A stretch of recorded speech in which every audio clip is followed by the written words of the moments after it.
So she just texted me back. She said, okay, to the link be resent out. So I assume she'll be joining us momentarily. Let's see here.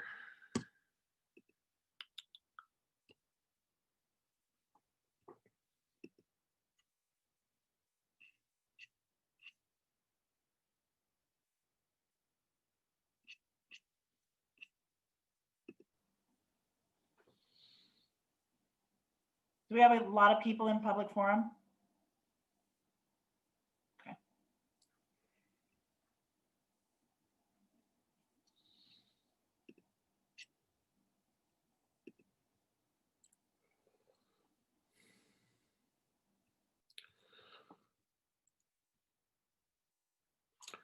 Well, we have a quorum and we're all here. Milo hopefully will be joining us shortly.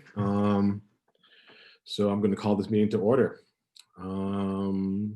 We have a quorum here. We have 5 commissioners, 3 chiefs, and our Chief Commissioner Landon. So moving on to additions or modifications of the agenda.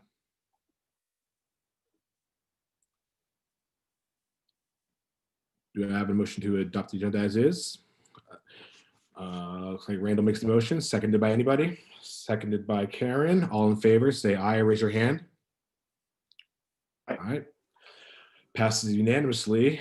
Moving on to agenda item 2.01, which is the public forum. Before I let Shannon take it away, Shannon has a list of names of people that are going to speak off. If anyone wants to raise their hand during public forum to ask a question, they're welcome to do so. And with that, Shannon, take it away, please. So I did only have one request that came in a day or two ago from Jean, and she emailed me here just a little bit ago withdrawing her request and said that she's going to email the comment. And so I will, as soon as it's received, distribute it and post it for everyone. Awesome. Thank you for that. If there's anybody I see Milo now in the attendees. If anybody who's in attendance would like to speak during public forum right now, please raise your hand.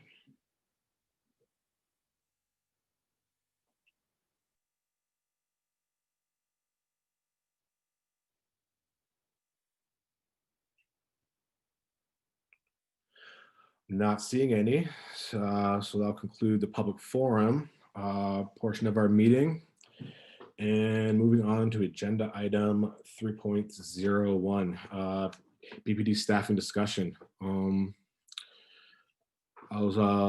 yeah, I guess we'll start this off then. I don't know if the chiefs wanted to start off with an updated presentation of our current staffing situation at all.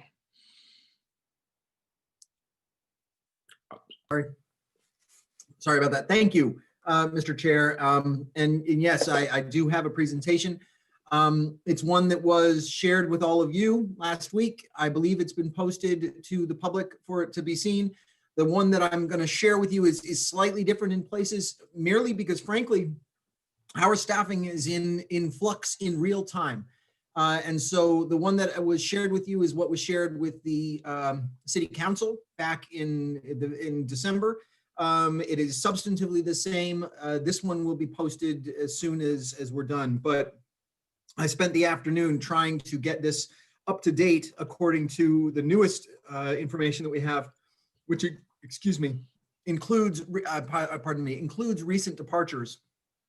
So with permission, I will share my screen. Yes, please do. Thank you.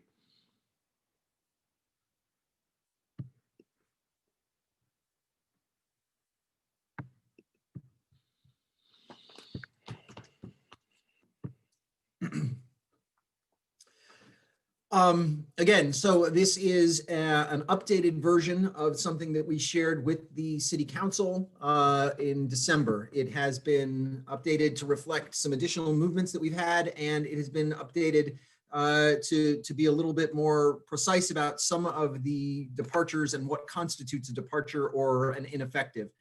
To start with, we go back to June and to the racial justice through economic and criminal justice resolution. And among its many prescriptions was a requirement that the department be allowed to diminish through attrition.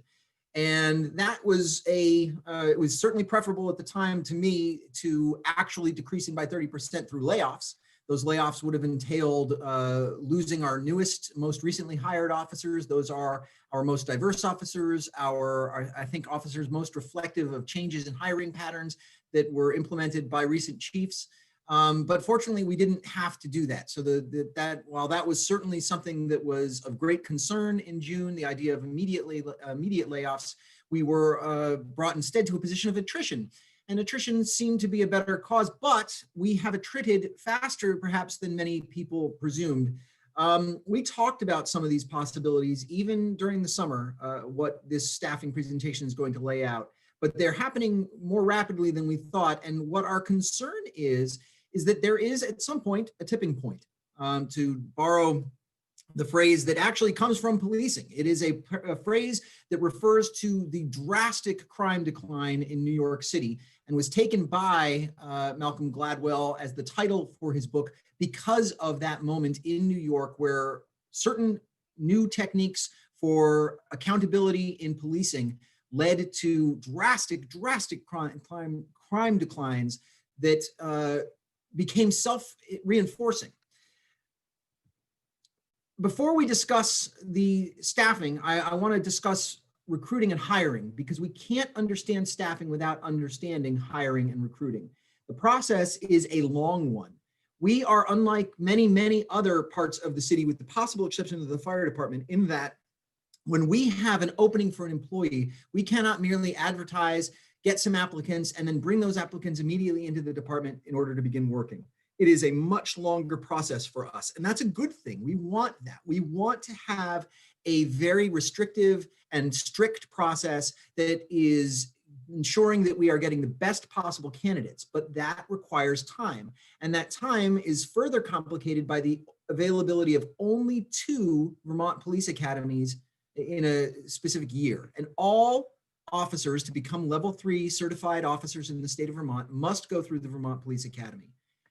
In general, our training process is outlined here. It's about 6 months for pre-academy work. It's about 8 months once you get into the academy and then move through to field training.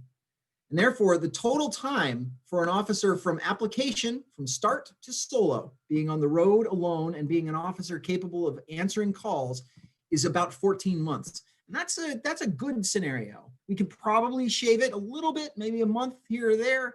We really can't get it much better than that. And it, in many cases, is even longer. Again, this is also dictated by the availability of the Vermont Police Academy. And the next issue is that our standards are very high, as they should be for our city.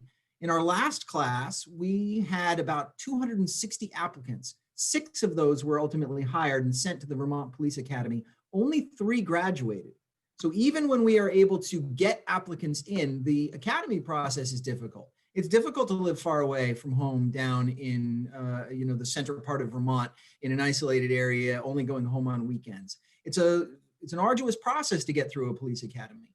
Once we're done with that, we have 14 weeks plus of field training, which is by far the longest in the state. And we're rigorous about that. Deputy Chief Lebrecht, who's on this call, is in charge of that. We have a very, very robust field training process. Again, the academy only seats twice a year. We are beholden to those processes. Right now, the academy was delayed. It should have basically started by about now in January. It is going to instead start in March, owing to the fact that the previous class had issues with the pandemic. And because it starts in March, we're not certain if the next academy class will be in August, as it typically would be, or whether it will be later than that. We would have to give to the academy the names of the spots we wish to reserve. On the day of the next academy, you have to make those reservations for the following academy. It's sort of like, a city that has a really, really large college graduation. Parents call in on the day of commencement to make reservations for the next year's commencement class in the Primo hotels. So the Vermont Academy is a Primo hotel, and we have to make our reservations for it on the very first day of the preceding academy class. That's March for us, and we need to have an ability to give them some names by then, and certainly a sense of how many officers we would be putting in if we were to put officers into the August 2021 academy. Our current staffing. So here's our current staffing. Our current staffing is at 79 effective now. We are at 79 effective, and that is down significantly from where we normally are with regard to 96. I want to have a couple things sort of laid out on the table for this presentation. Sometimes we're talking about sworn personnel. Sworn personnel are all persons who are level 3 law enforcement officers. I am a sworn personnel. Deputy Chief Lebrecht and Deputy Chief Sullivan are sworn personnel. So are officers fresh out of the academy, although our most recent officers graduated from an academy back in last year. But we also at times talk about officer. An officer refers to non-supervisory officers in the rank of police officer or corporal or senior police officer. But those officers are the ones who are in our detective bureau. They are the ones who are in the Uniform Services Bureau or USB answering calls for service on the road. And they constitute the most important number for us when we're talking about staffing with regard to call volume response. Staffing going forward. This is where we get to our crux. We normally have 42 officers on our patrol. We currently have 41. We are at 79 already, and this is one of the adjustments that I made. The previous version that was there said that we would anticipated being at 79 in January, and lo and behold, here we are.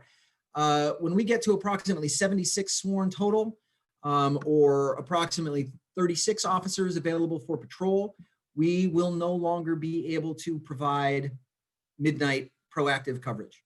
There will be no proactive midnight shift. And that is not a, this is simply what will happen when the numbers get to those levels. And the rest of this presentation is in part a delineation of why that is, because I don't want people to think that this is a choice we make lightly. I don't want people to believe that this is something that we are doing out of pique, or as a way of saying, I told you so, or that this is a threat. This is simply what happens when we have the number reduction that we have had without any other kind of ability to take the brunt of this call volume requirement. I'm also going to present what is the important part of this, a possible plan for a way forward that says that despite these staffing decreases, there are ways that we could get people in who do not take 14 months or more for a hiring process, who could answer certain amounts of our call volume, but are also not sworn officers, are not armed officers, are not the kinds of, would not therefore have the kinds of encounters that some members of our community have said they do not want. This is a quick picture of an important aspect of our road service, which is that because we work 4 10-hour shifts per week, 40 hours per week, we have 2 sides. So there are 2 day shifts, but they're not in at the same time. There are 2 evening shifts, they're not in at the same time. And there are 2 midnight shifts, they are not in at the same time. That is how you end up being able to wrap around the week and also wrap around the clock. Which is, of course, the point of having 24-hour police protection in a city. To do that, at minimum, we need 42 hours. There are overlaps once a week, double days. We are currently, but that double day functions because when you have 4 days on and 3 days off, there has to be an overlap there. One team is on 4, one team is on 4. There's only 7 days in a week. We also have officers at our airport and are required to staff that airport. We have officers assigned to our detective bureau. We have officers assigned to the Chittenden Unit for Special Investigations, which does sex crimes and crimes against children. And we have officers in supervisory roles. And those are officers who are not necessarily immediately available for patrol. We have specialized positions, although some of them have already been eliminated. We have reassigned our community affairs officer. So we no longer have a community affairs officer. That officer is on the road. That's a great detriment to our ability to connect with people, to address situations that are not necessarily criminal in nature, but are more in line with community issues that neighbors have with one another, and also is a key person in the way in which we deal with graffiti and other kinds of order crimes like that.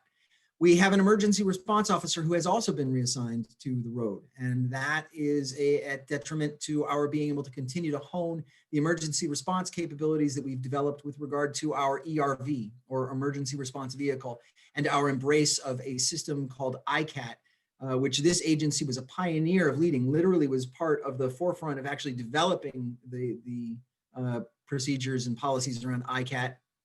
And that has been demonstrated now in academic studies to be remarkably effective with regard to keeping people safe, especially in barricaded situations, and reducing the need for the use of deadly physical force in situations. We have a domestic violence prevention officer. That position is still staffed. It is a remarkably important position and is a key to being able to follow up on domestic violence. Officers respond to a domestic call. They are able to address that situation in the immediate moment, but they go back to answering more radio calls. The domestic violence prevention officer is able to make additional connections with the victims, sometimes even with the perpetrators, in order to guide them all through the process that is the court process, that is alternative justice processes, if those are appropriate, and to attach people and connect them with resources. 41 officers available for calls. And here is a visualization of that two-sided system that I talked about. You've got two sides for patrol. The team A and team B, for example, are two sides of the day shift. And so in this particular graphic, we're reading it from left to right and are seeing both sides represented with the names and the supervisors there. What this means, this visualization shows, is that very typically we have 8 officers. If everyone's in, we have 8 officers on patrol for 44,000 residents, for thousands of additional students, for people who come into work, for people who come to this city to play, to eat. And while currently the city doesn't feel as vibrant as it has been in the past, that is not going to stay that way for long. We fully anticipate having this city regain the vigor that it is known for and have a nightlife that returns to much older models as far as how robust that nightlife is. This also needs to be considered with regard to something that we call the availability factor. The availability factor is simply a calculation based on contractual leave. And nobody works 100% of the time. Everybody is entitled to certain amounts of leave. We measure only the contractual leave that officers are entitled to by contract. And that means that we have an officer 86.3% of the time, not 100% of the time, 86.3% of the time. And in other words, 8 officers on a shift is really 6.9 officers. And again, I've said before, we don't have 0.9 officers. I don't have a torso and legs and arms with no head walking around. But what that does mean is that we are never going to have, we very rarely have 8 officers, because the availability factor only accounts for contractual leave. It doesn't account for leave that might be associated with training, or a person who has accrued time and just wants to take a day because she needs it, or a person who is sick and he is not in because of sick leave, but not contractual leave. So even beyond the 86.3%, we often are lower still than that. This is a graphic of our historical sworn average. So our average over the past, we were authorized at generally 100 until recently, when we got up to being authorized at 105, thanks to a grant from the federal government. We never got to those numbers. And the reason that we never get to those numbers is that there is because of that lag time that I talked about with regard to staffing. An officer can leave with 2 weeks notice or no notice. And we then have to wait until another academy class begins and initiate that process that takes up to 14 months to replace that officer. So owing to that lag, we are never at our complete staffing. And in fact, authorized staffing for us is sort of a goal that allows us to actually achieve the operational necessity that we have. Over the past 8 years, our historical average, looked at snapshots on January 1st and July 1st of each year over the past 8 years, was 96 officers. And this is a picture of what you get with 96 officers. With 96 officers, you have a very robust police department. You have a department that has adequate staffing in its detective bureau and Kuzi, that has a street crime team. And street crime is incredibly important for doing certain kinds of open air narcotics work, during certain kinds of crime patterns, burglaries, robbery patterns, etc. It has a full complement of specialized roles, from our emergency response officer to our school resource officers to our community affairs officer and a domestic violence prevention officer. It also has a swing shift. And that swing shift is remarkably important because it's not part of the normal 3 shifts. It covers an additional section of the day and allows for flexible deployments when they are needed. This is how North Street was really changed, and the Old North End was able to be changed from a more disorderly place into, I think, what it is today. This is what you have when you have issues on Church Street and you have robust staffing to be able to have a swing shift go in and deal with Church Street's daytime activities in ways that the day shift cannot, because they are burdened by regular calls from service from many other locations. This is our current sworn staffing as of today. We're 79 sworn effective. And again, that effective number accounts for the total number that we have, which is actually 83. But from that 83, I remove a person who is on long-term sick. That is a form of workman's comp. We will never see that officer again. We are just waiting to get that officer off of our rolls owing to vagaries with the workman's comp process, but still paying for that officer, but we will never see that officer again. That's one of the 83. We have 2 long-term military deployments officers who are expected to be gone for 2 years on their military deployments. That brings us from 83 to 82 to 81 to 80. And then we have another officer who is currently on long-term injury, and we're uncertain of the prognosis for when that surgery will occur, but it will be some time, and then there will be recovery from that surgery, and that brings us down to 79. So that's what we're counting when we count effective. I also have officers who are currently out sick.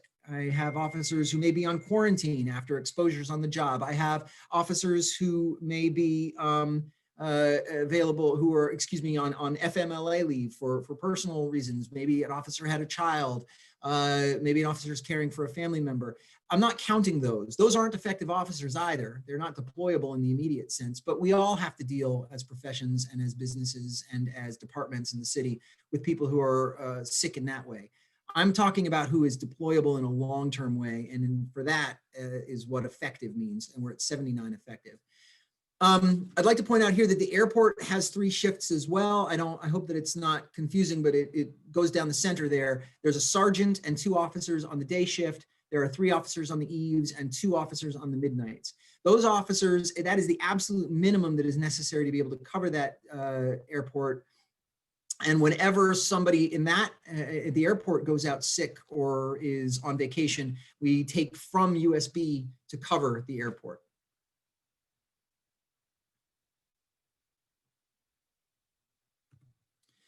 This is where we think the staffing will be imminently. This is a picture of, as I stated, I think I'd stated earlier, I wrote it actually on one of the slides, that there are 3 officers who are known to be in hiring processes with other agencies. In other words, we've had communications with those agencies, so we know that those are official processes. Those are our X's. Another officer is expected to be deployed on a long-term military deployment, like the 2 officers who are currently on long-term military deployment that I'm not counting in these pictures because they're already gone. We anticipate losing another also on a year or potentially 2-year deployment. That is the M that you see here. And so that would bring us down to 75 sworn. And those departures are imminent. We don't know when or how long they may take. One of them I anticipate occurring before the March Police Academy begins. Others may take a little bit longer, but they also could happen quite literally in a couple days. They could happen. So we are assessing that. That would bring us to 75. And again, 75 isn't 75. 75 is 65 with the availability factor. And that would have 38 officers for patrol, which is 33 officers with availability on a typical day. In addition to these, there are at least 3 additional officers that I know are exploring other options. We haven't had formal inquiries from potential other employers, but I know that they are anticipating. And frankly, there are going to be a lot of people that I don't know are exploring other options right now. There is a lot of uncertainty in this police department and a great sense of where is the department going, what is the level of support that I have from the community or from the folks we serve, and what are my other opportunities. So if we lose all these, we'd be at 72. And that is before we even think about the next slide, which talks about retirement. But with 72 sworn and 35 officers available for patrol, we would reassign our DVPO, and we would also end our overnight coverage. Retirement eligible. This is quite a picture too. I'm not even looking now at the potential or imminent departures. I'm only looking at retirement with these Rs. And we have 5 people who are currently eligible for retirement, including one of our deputy chiefs. We have a total of 11 people who will be eligible for retirement by September. And if all known departures and all unknown expected departures and all eligible personnel retired, our headcount would be approximately 59, give or take a little bit. Can't know for certain whether or not people are going to retire. Frankly, the most recent departure was a retirement of an officer with more than 20 years, a supervisor, who I did not anticipate. That one snuck up on all of us. That individual was in a good role, but got a really terrific external opportunity that came across his transom and couldn't say no to it. But we had no anticipation of that one. And that wasn't in any of our calculations. How many more of those are out in amongst us? Not certain. So what we have here is a look of a very probable picture by September, essentially.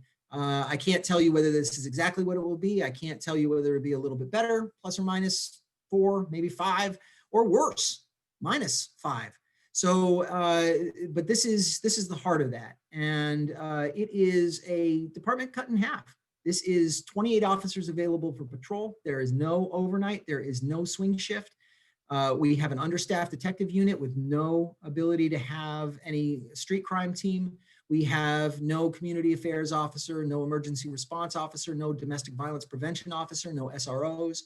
All of those things are withdrawn from a department like this. Again, this is the historical sworn average staffing, and this is where we are.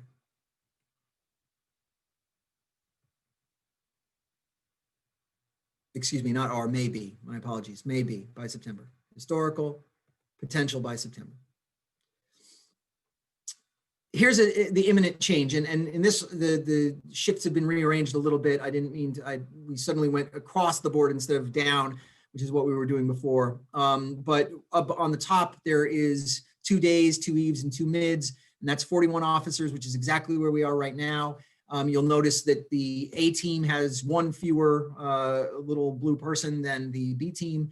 And that's because we are short that 1 officer who I mentioned being on long-term injury with the shoulder injury. If we get to 36 officers, and again, we anticipate 4 departures in the short term, imminent, and we anticipate additionals that we maybe are not considering. If we get to 36, then this is the picture we have of a day shift that is up by 1, of an evening shift that's up by 1. And the reason for that is that we cannot safely staff the midnights if we reduce it to 2 or 3 officers. You cannot have safe, proactive patrol with 2 officers for the entire city. And the rationale for that has to do with calls and call types. So very quickly, I'm going to talk a little bit about call types. And this is not in the document that was posted. This was added to this presentation owing to requests from the chair. And I shared with him these call types and some graphics that go with them. But our call types are here. We classified calls for service into 133 call categories.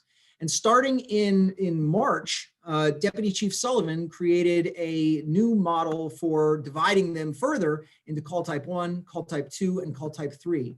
And these calls, this division was designed to determine which ones we were going to respond to in person owing to COVID-19.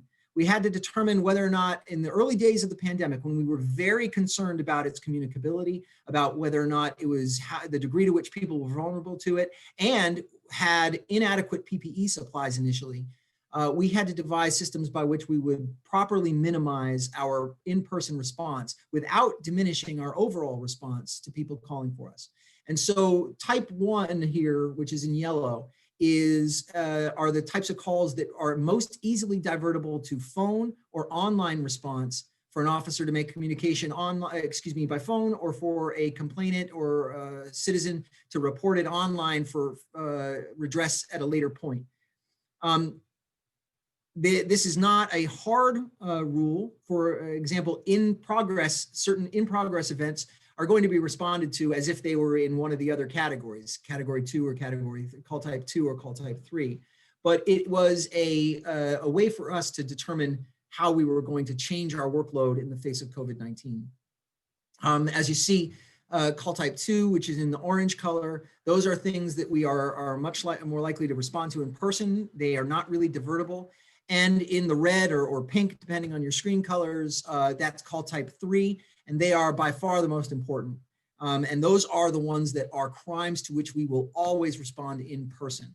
Now, if I did this over again, I'd actually reverse it, and I'd make our most important ones call type 1, and I'd have the ones that are more divertible call type 3. And who knows, maybe I'll do that at some point, but the fact is that we've now talked about them so much that I'm not sure that's doable. I think we're kind of stuck with this, but if we put more thought into it back in March, I think I would have done it that way, just because it comports with, for example, our general understanding of severity, that the idea is, for example, murder 1 is the most severe. But these are the call types. And here are call types by the numbers for the past 5 years, and includes total year numbers for 2020 as well. In the past 5 years, call type 1 has dropped from nearly 27,000 to just under 14,000. And that drop was steady in the first 4 years and started to level out a little bit in 2019. That drop, if you look at our numbers with regard to enforcement, particularly traffic and particularly tickets that are issued, those two categories alone constitute the majority of this decrease. In other words, this decrease occurred not because of a change in actual call volume from people saying, I need services. This call decrease happened in large part, more than half, owing to changes in how we interacted with the community. Under Chief Del Pozo, we drastically reduced the number of car stops that we made and vehicle interdictions, and we're able to find other ways through the city and different kinds of traffic mitigation to maintain the same amount of road safety without having traffic tickets. And the traffic tickets that we continue to have were actually almost all transitioned over to warnings. So that is an example. Tickets similarly decreased significantly. That too is often an indication of officer proactivity, that instead of issuing a ticket, you are having an encounter that is of a different nature, doesn't end with a ticket. You address the conditions in ways that are not enforcement based. Call type 2, on the other hand, which are much less discretionary and are going to be things that are happening owing to individuals' behavior, was pretty flat, with the exception of 2019, where we saw a real increase in disorder on Church Street and in the vicinity of City Hall particularly. And that was commented on in the news. People felt it. It is very interesting to me that despite the fact that Church Street is essentially empty and has been since March, it's gone up and down, but we all know that it is not the same place it was, and we can't wait for it to get back to being the place that it was. Despite that drastic decrease in activity, call type 2 did not decrease that much between 2019 and 2020. And in fact, 2020 is higher than 2018 was. So that decrease that we anticipated seeing owing to the general decrease caused by COVID-19 simply wasn't apparent in call type 2. And in call type 3, our most important and serious calls, it went up. As everything else was going down, plummeting, call type 3 went up from 2019 to 2018. These are the most dangerous calls. These are the ones that require robust response and oftentimes very intense investigation after, that require resourcing. They went up as everything else was absolutely shutting down, and I do not know where they are going to go once our city comes to life again. But to go back to the discussion that brought us here about staffing, the reason we are talking about eliminating overnight coverage is this. The overnights are slow. That is the time when call volume drops precipitously, and it's seen in this heat map that shows calls from 2016 to 2019. We know that the Vermont State Police do not currently have 24-hour coverage. They have a call-out system that they utilize. We are looking at something similar. We are looking at having officers in station, but not on proactive patrol. We are examining a lot of possibilities. But once we get to approximately 36 officers available for patrol, we will not be able to have the kinds of coverage that we currently have. And in order to maximize coverage at the time when call volume is highest, when the most people are calling for us, to give the most when the most is happening, we would eliminate the midnight coverage from a proactive perspective. What would be in its place? Potentially a night watch. We are not certain yet what comes next. It is, we've discussed with the VSP how they work, the Vermont State Police, how their model works. We have discussed with partner agencies about their expectations for us. Just as this call began, a number of our officers were called by South Burlington for a large confrontation that was happening in the vicinity of the University Mall. That's called mutual aid. They raced over there because South Burlington is not staffed as robustly as we are for now. And they are there to assist partner agencies. Mutual aid, however, hinges on that first word, mutual. And we can't expect the people of South Burlington or the officers of Colchester to police our city for us because we don't have sufficient resources. So what do we do in order to cover that time period at night? This is one possible model. What are the next steps? There is no short-term fix for what I've described. What I've described is going to happen. It is not something that we can change tomorrow. We could be authorized to hire tomorrow, and we won't be able to begin to hire until August, if there is a Vermont Police Academy class in August, and we're not certain of that. There are lateral officers that you can bring in one at a time, but they too take 6 to 7 months, especially now with COVID and the very restricted ability to meet with them or have them come in for the proper interview processes. They are not, although they are already sworn officers in other states, they can't automatically become officers here. They have to go through all of the processes that an officer here does. They just don't have to live at the police academy. I am a lateral officer. It took me well over a year to finish all my work, but it took me a certain amount of time to be approved, to go through my background checks, et cetera. And I was expedited because I was coming in as a deputy chief. With officers, it takes at least 6 to 7 months to get a lateral in. If we could get in-state laterals, that is a much shorter process. That's really only about as long as a background check and then our own field training processes to familiarize those officers with our unique roles and rules in Burlington. But I'll be frank, there is not an officer in the state of Vermont that wants to come to the Burlington Police Department. So for us to get laterals, they will come from out of state and have a long hiring time. They come one at a time, and they are small and important roles. I've got great lateral officers. I'd like to think I'm a decent lateral officer. It's certainly something that we are always willing to look for, but it's not a solution, nor for that matter is a full academy class. Academy classes, we never get every single person that we put into the academy class through the academy class, and it takes time. So what can we do in order to think about where we go and how we begin to address this problem? Because we have to address it. The calls are still going to come in. While they have been depressed this year or this past year owing to COVID-19, they are going to pick up again, and we will be in a position of not being able to respond to them. And for every man and woman inside this department, that is something that is unacceptable and haunts them even as they prepare for its eventuality.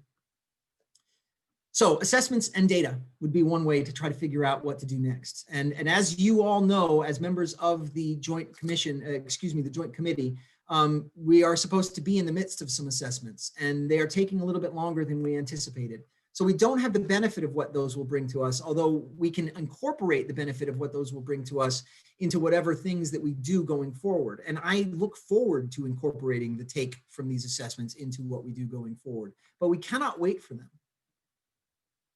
A problem well understood is a problem half solved. And I do think that those assessments have the potential to help us well understand our problem, but we can't wait.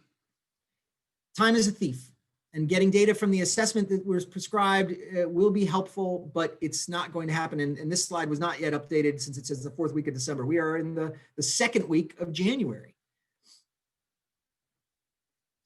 So a 2-year plan, something that potentially puts us back on a footing in a shorter time frame of 2 years, rather than, frankly, the 5 to 6 year that it might take to get the department back, if, and it could take longer. Again, that tipping point is lurking out there somewhere. I don't know where it is. I don't know at what point officers start to leave who would not otherwise have considered leaving, because it gets so burdensome with regard to overtime, with regard to a lack of staffing, with regard to the pressures that come when an agency is under-resourced.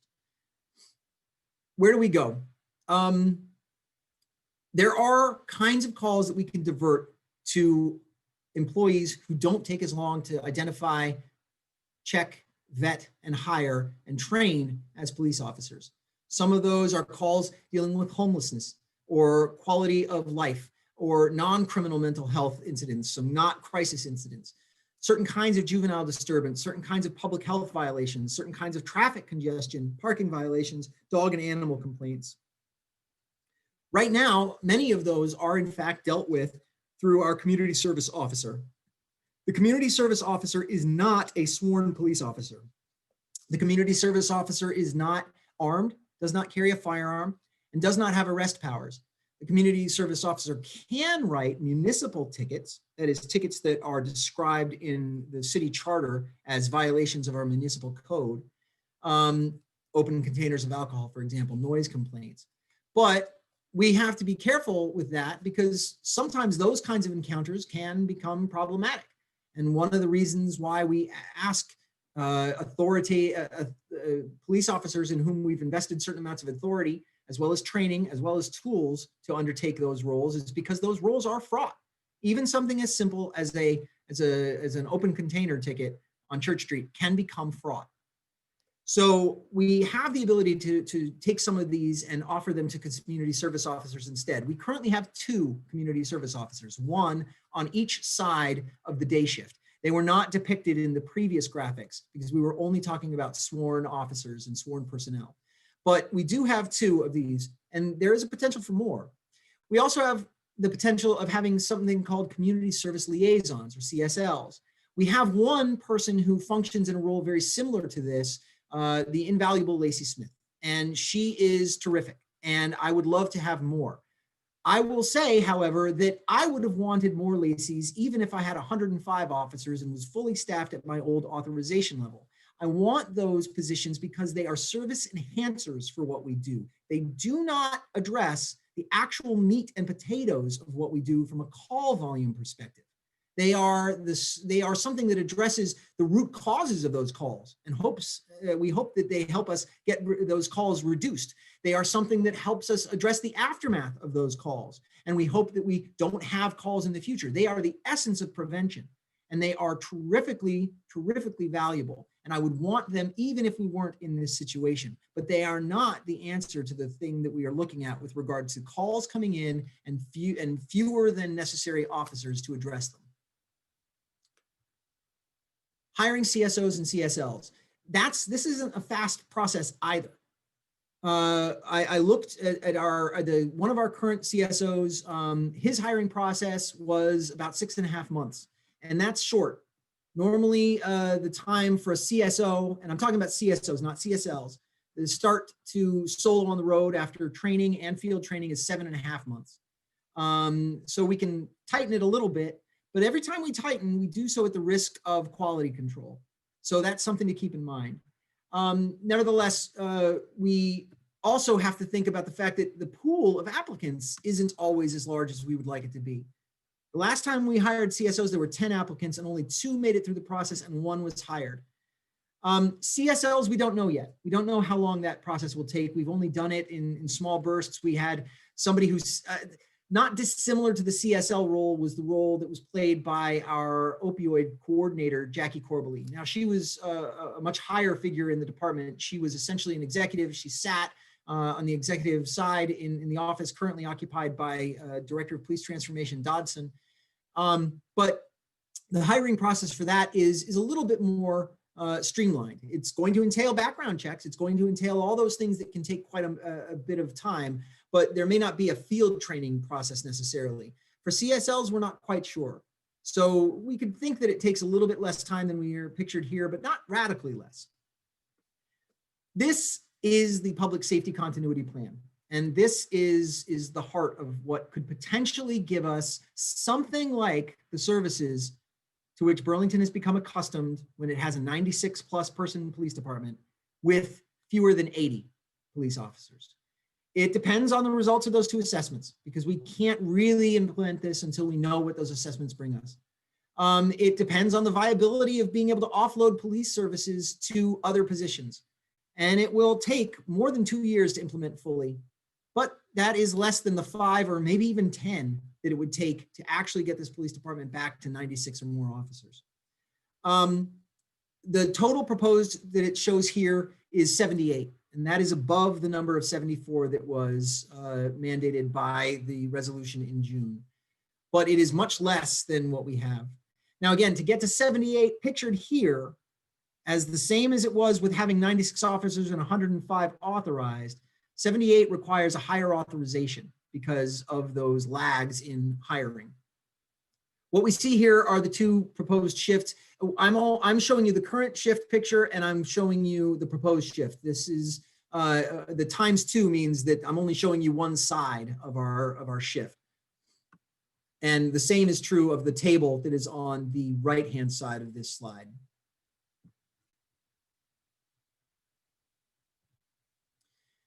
So we talk about a headcount target because this is what you have when you have that lag.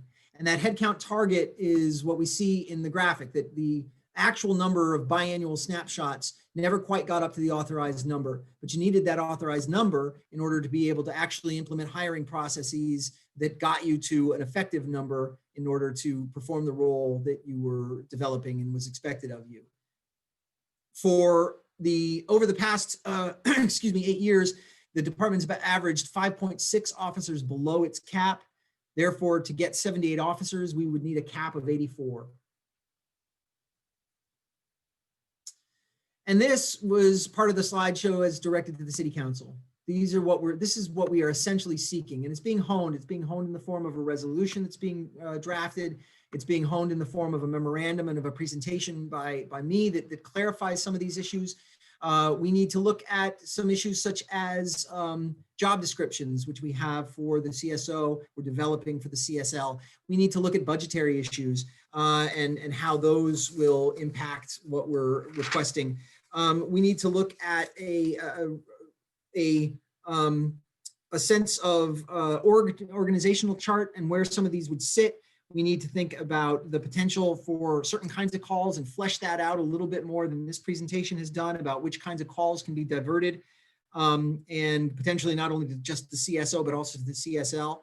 And so all of that is going to be part of this presentation that we're continuing to develop. But the ultimate ask is an increase of that cap from 74 to 84 so that we could immediately begin to attempt to get people into the August academy class. I'm not certain that we can do that.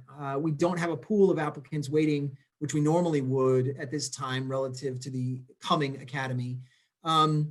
It's also a conceptual approval of the CSO and CSL plan and the idea of being able to go back to this, to do this, to put these additional CSOs on each shift.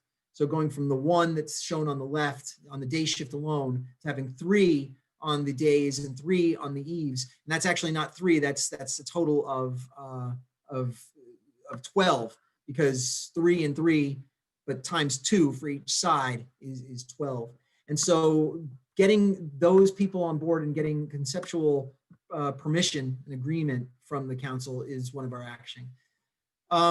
These next slides are things that you know very well how much work the police department has done with regard to cultural competency and building that, and also reducing bias. These are listings of trainings that we've had since 2005, nearly 50. And we are currently, we have just begun a training session with a woman named Trustee Loving, who has given us something for the first time, which is that we are having shifts meet with her as teams.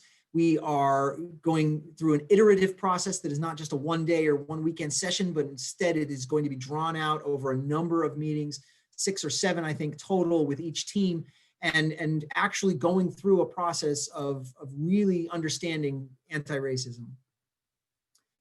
We also want to talk about building understanding in, and this advertises our community academy, which unfortunately we were forced to cancel because we didn't have sufficient folks coming in, and we're looking for other ways to make certain that we can take what we would have shared through the community academy process and distribute it through the community through other ways. But we want to connect with the community, and that is absolutely the key here. These staffing issues are an immediate problem. They are a symptom of something that underlies that is much greater, which is our issue with trust and how we build it and regain it and then keep it. And that is a question that is not merely going to be answered by bringing in CSOs or CSLs. But frankly, it wasn't going to be addressed by simply stripping away 30% of the police department either. So where do we go from here? I'm hopeful that we can have a discussion about that with you, commissioners, and that we can talk about your thoughts on this plan in order to bring those thoughts to the city council.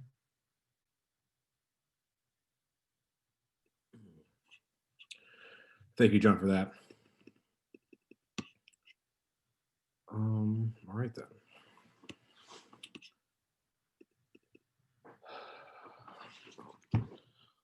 All right, so I think this kicks off our discussion amongst each other. So if I'll let anyone open up with any questions or comments they have for the chief regarding that presentation.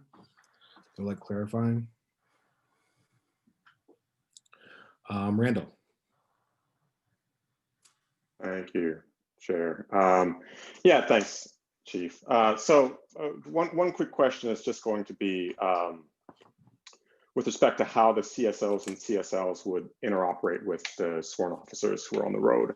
So it seems like you're suggesting still that the minimum staffing would still be 6 sworn officers plus kind of any additional CSOs and CSLs that you could add to kind of supplement that and account for the fact that some of those calls are not going to be answered by the officers.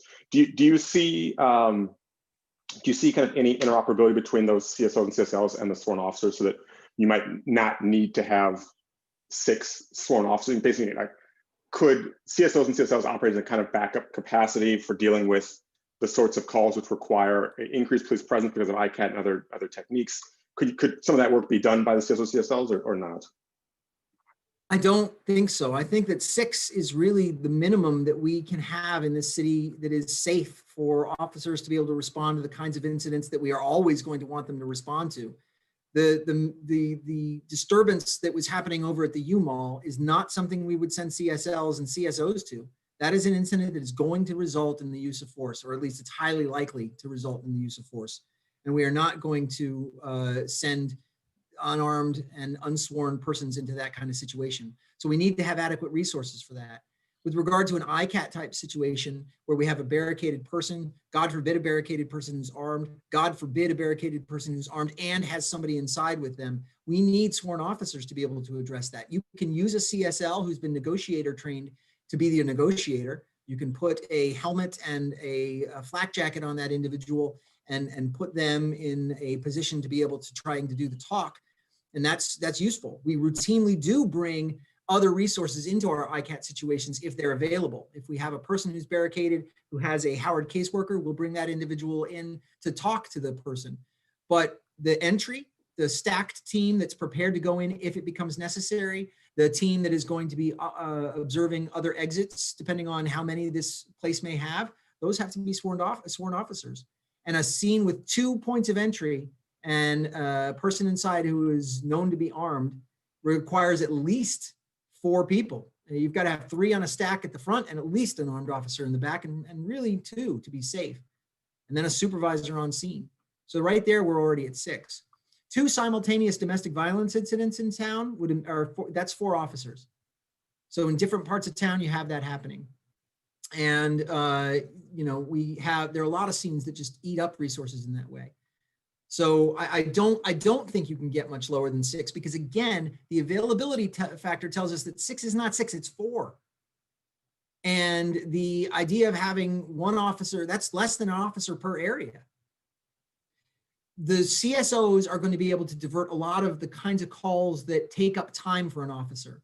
And they are calls that have regular interface with the community in ways that the community currently says that it's uncomfortable with, or that it feels unsafe about, or parts of the community say that they are uncomfortable with, or that they feel unsafe about. But it is not going to be something that allows officers to stop responding to the kinds of calls that we need them to respond to. Those type 3 calls that are going up and are going to go far, far up in 2021. I have a second question, but I see a hand by Director Dodson. Director Dodson, followed by Randall. You okay, Chair Gamache, if I speak? Oh yeah, absolutely. Thanks, Commissioner Harp. I think that's a excellent question, and it's the conversation we need to have. I'm just very hopeful that we are soon able to get to a point where we can have community members involved, commission, police officers, and talk about what we want and what we expect. I think I would say that Commissioners Grant and Gamache and Harp, you were at the department the other day and we were watching an incident. I'd be interested in your feelings, but I wouldn't say that was an aberrant experience. That could happen at any given point. And I think it would have been a real problem to have that dealt with by a single officer. So for me, I think the community should be in a conversation about what do we want? So someone burglarizes something, we know, we see them, and there's a need for apprehension like that. Do we, as a community, say, sometimes we'll let those people go? But if there's an expectation, which I think there is now, that that person's apprehended, unfortunately, and because I'm concerned about this idea that talking about these needs is fear mongering, whereas when I look at it, unfortunately, it's just logical. We're in a tough place. And there are a lot of factors that, at least the way I look at it, it's going to be tough. It's true. Eventually, the community is going to open up, but the community is going to open up after having suffered incredible economic hardship. There's going to be cabin fever. We're going to have a high school downtown. We're going to have kids who have not been together. We're going to have kids who've been behind on their learning. There's a lot of things, none of which necessarily point towards order and calmness, I would argue. And maybe there's a different scenario that I'm not seeing, but you know, I think that's what we're looking at. And this idea that in a big city like this, there could be multiple things happening at any given time. Policing is an insurance policy, and but I think it's not fair to have that just be the police. If we feel that we're willing to roll the dice and say, hey, there's going to be times when stuff goes down and we just can't respond, then I think that's fine.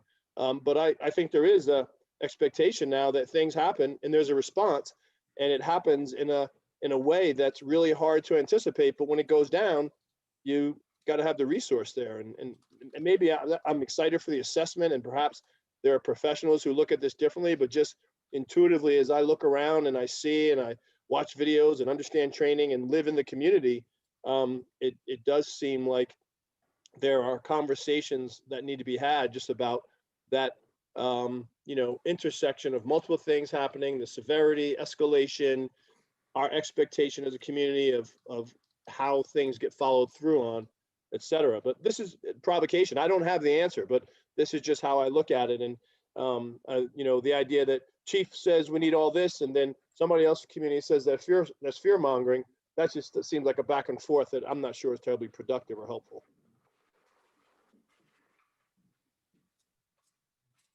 Thank you for that, Director.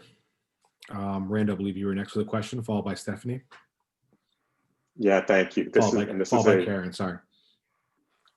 Thank you. This is another question for the chief. So are CSOs and CSLs, are they level 1, level 2 certified officers in the state of Vermont? No, they're not. Okay. They're not certified as law enforcement officers at all. Okay. And then is there any kind of time savings, as it were, for getting officers who are level 1 or level 2 certified rather than level 3? And are those resources that could be used to handle some of the workload? So level 1 and level 2 officers, it has to do with the amount of supervision that they require. It has to do with whether or not they enjoy their police powers when they're off duty. It has to do with whether or not they can handle certain kinds of major crimes. So in fact, there are certain things they can't do, that they have to actually pass over to a level 3 officer. I don't see that as a path forward because for this reason, level 1 or level 2 would have to come from within the state, really, because it's not a lateral officer from out of state. It's somebody from in the state that is seeking to be a police officer. And I don't think they're going to come here to do that kind of work. We'd have to institute an entire new position. We'd have to negotiate probably with the BPOA in order to do it. And we'd have to figure out whether or not there are any kind of other kinds of considerations with that. So I don't see that as a path. That's something that generally is done by much, much smaller municipalities that want short-term coverage. Sometimes it's a level that is taken by retired officers who don't want to maintain their level 3 status and instead sort of fade to something else. It's essentially a part-time police officer in a lot of places. So I'm sorry, just to repeat the question. So, but are there kind of time savings in terms of the time it takes to get an officer up to level 1 level 2 certification? No, I don't think it would be. I mean, it's less of there is not a police academy for level 1. They go through, much shorter on-site training there, and it is, field training. I don't know what we'd do because we'd have to develop a field training course for it. But I don't see that there would be any real time saving. And again, I don't think they're allowed. There's a lot of things they can't do. I don't think that they can actually serve paperwork. They can't write VCVCs, which are Vermont criminal complaints, and I'm not certain they can even write municipal tickets the same way a CSO can. Deputy Chief Sullivan's raising his hand, and he may know better than I. That's true. In the latest iteration of 1, 2, and 3, it used to just be a part-time officer versus a full-time law enforcement officer. But my experience has been that a lot of times the part-time officers are not somebody who would be eligible to become a full-time officer due to certain circumstances, whether it be the agency that they're working for or just their lack of ability to complete the full-time police academy. So in generally speaking, I don't know that you're getting the best quality out of an officer like that. Whereas the auxiliary officers that we have are only officers who have retired from BPD and have stayed on as an auxiliary officer. Thank Thank you. you for that. I believe it was Stephanie, followed by Karen.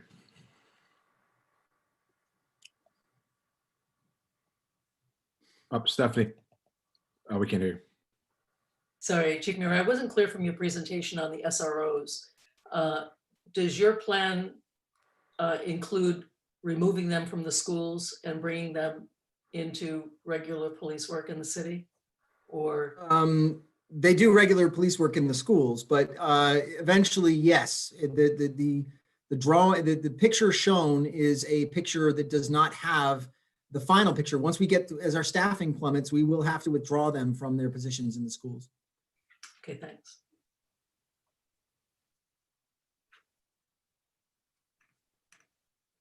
Sorry, Karen, followed by Landon. Just a couple of questions, and thank you for all the information and the information sharing. I just want to keep this kind of short. The midnight shift, Chief Murad, that is, what hours are you referring to when you talk about, I think I saw on your presentation that it was from 4 a.m. to 7:30 or 3 a.m. to 7:30, is that correct? Yes. So when you have 10-hour shifts, obviously they overlap by quite a bit because the day is 24 hours and 3 10-hour shifts is 30 hours. Where that overlap occurs is almost entirely in the overlap between the eves and the midnights. And why? That's because in normal days when we have bar closing or at night, that's when shenanigans occur. There's a period of shenanigans that follows right around the time that work and school let off too. But for the most part, when is it that people really start to get a little bit rowdy? It's those later hours. So our midnight shift actually starts at 22:15, at 10:15. So they come in at 10:15 and they stand roll call at 10:30. There's 15 minutes of time for them to get dressed and get ready. They stand roll call at 10:30. They get an explanation of what's happened during the day, what they're looking for, whether or not it's been active or not. Or sometimes they don't. Sometimes it is such a hot shift that they are off and running right off the bat. But the reason for that is that the evening shift does not end until 02:45 in the morning. And so we essentially have two shifts overlapping and on at the same time from 10:30 until 2:30 in the morning. And that is because that's the time when things happen. That's the time when people who've been drinking all day really start to get to the point where that drinking has led them into some other kind of mood. That is the point where the bars start to close and you get activity then. And the person that you've been looking at all night is suddenly now either is ready to fight or not. And so when those things happen, we have a maximum number of officers. We'd lose that. So even though we would still have an evening shift, they would not have the augmentation of having that midnight shift in, because the midnight shift wouldn't exist. But we would still have coverage until 2:45 when the evening shift goes home. Starting at 3, 2:45 or 3, we'd probably adjust the evening shift a little bit back to end at 3, but starting at 3 o'clock, we would not have anything. We would have potentially no service, potentially a single officer here in the station house to be station house security, because this is not a secure facility in the sense of, well, look, we just saw what is supposedly one of the most secure facilities on the planet overrun. So we are in a facility that has weapons, that has contraband, that has evidence, and we would have to leave someone in it. And most importantly, it has our live dispatchers. And so they are in this building and have to have an officer present. How many more officers would we bring in? We're not certain right now. Frankly, there's a risk of having an additional officer or two officers, because if those officers hear the music, as it were, they are going to dance, as it were. And if calls come in, they're going to want to respond, but it is not safe to send one or even two officers to certain kinds of calls when there's nothing else available for them to back them up.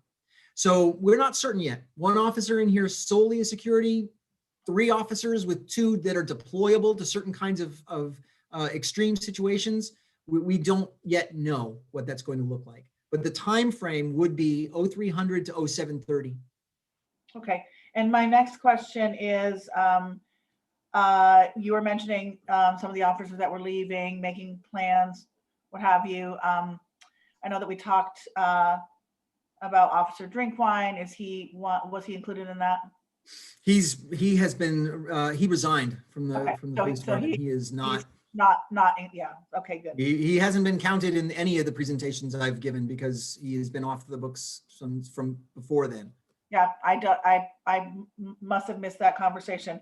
And then in terms of the assessment, we're talking about, bringing someone in to assess the situation. I would agree with you about the time that it's taken to get this forward. I want to just personally, just sort of, I know there are people listening. You presented, folks with an RFP outline many months ago. So just for people who are listening, this has been in the city's hands for a long time. And personally, and I can't speak for the whole commission, but personally, the assessment, talking with other police officers and checking references and what have you, I have to concur with the comments that you made about the assessment being a tool that we could probably get a lot out of, but it's not likely to fix our situation here. So I appreciate your work on that, and thanks for answering my questions. Thank you. Awesome. Landon.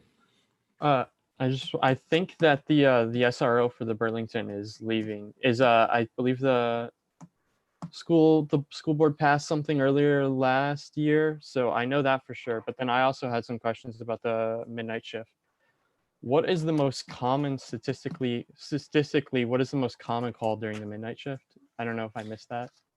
I didn't provide that. I don't know the answer to that. With regard to the SROs, the school district has not yet made a determination. The city council stated that the program would be over at the end of this school year, but the school district disagrees and has a task force working on trying to determine what will happen and where it will go. And so that is an unfinished process at the moment. And the school board, I think, thinks that that determination is really for it and the department to make. Obviously, the resolution says differently. Each may be moot if our staffing continues to plummet, because I will have to pull them. But as Director Dodson pointed out, you know, having the school in downtown is a place where those resource officers inside the school are going to be more necessary than ever with regard to being able to connect with students who are there and be able to prevent officers, road officers, from having to go into that and deal with students. Road officers are not going to deal with students in the same way that SROs do. I can look up what you're looking for, Commissioner, and actually get you that information. What's the most common type of call? What do we see? And try to find that information for you. Yeah, I just feel like that would be important because we're considering scenarios. We're talking about scenarios where they may need backup or something like that. If that is true, you know. Also, your increase in type 2 and type 3 calls, I was wondering how you thought that related to the recession, because obviously those usually go up during, are those like robberies? What are we looking for like in those increases specifically? Well, so let me find something for you that is a little bit indicative of that.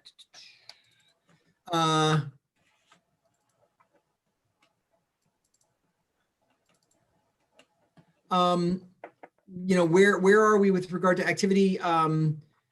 So of that type 3 that's up by 4.3%, there are serious specific call categories in that. And a lot of them are up, not always by a lot, because some of these categories have very small ends, and that's good. They're very small numbers, but when they move, they move. And when everything else is down, drastically down, by 17.2%, total calls are down by 17.2% this year. When everything else is down that much, and this category goes up by 4.3, that's significant. Our homicides and homicide attempts are up. Our gunfire incidents are up. Our aggravated assault is up. Our aggravated, we have an aggregated category that is domestic disturbance, domestic assault misdemeanor, and domestic assault felony. That is up. Burglaries are up. Sex assault's up 22%, and overdoses are up 71%.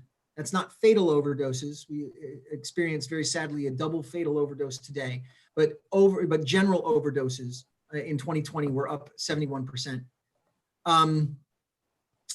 How did the pandemic play into that? That will be the job of academics to study and parse for quite some time. I'll tell you, it's because there was despair, because there was a lack of human connection and connectivity. Going home 2 nights ago, I pulled out of 1 North Avenue and headed north on North Avenue towards my house, and had a deja vu moment of North Avenue absolutely empty of cars in late March.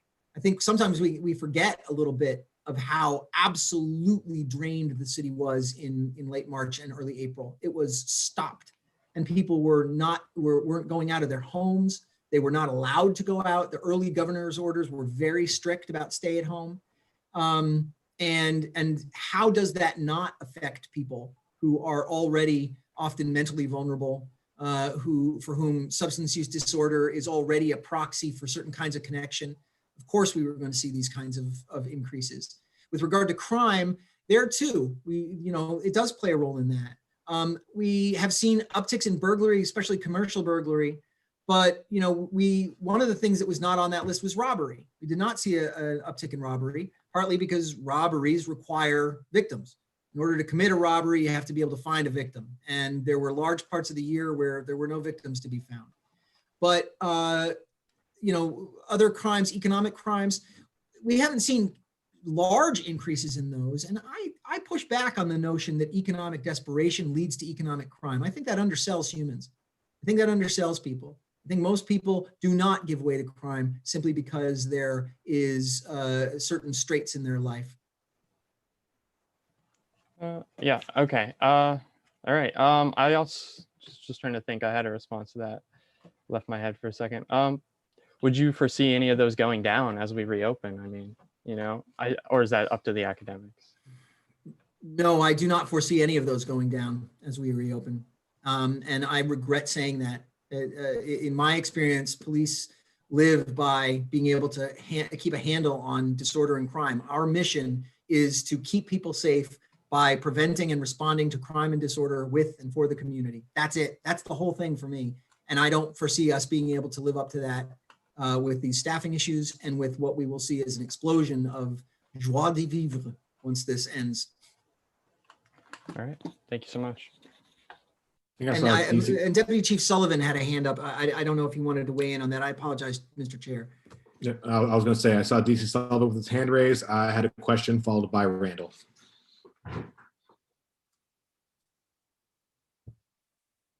I just wanted to speak to the commissioner's question in that anecdotally, I mean, I've worked nights pretty much my whole career until recently as an OIC running a shift. I would say that although the heat map that was shown earlier clearly shows that call volume goes down, I would say those calls are very, very unpredictable. Again, if people have been drinking, I know as an officer in charge, for example, especially Friday and Saturday nights, if midnight shift was light, for example, with only 4 officers on that midnight shift, I would hold evening shift officers at least 2 until probably 4:35 a.m. just to make sure nothing happened, because that's when severe domestics come in. We recently had an attempted homicide. I can tell you personally, I was involved in the Scorola attempted homicide years ago, and that came in very early in the morning. So I would say that it's very unpredictable as far as the nature of crime in those early morning hours, and it can be quite severe. Thank you.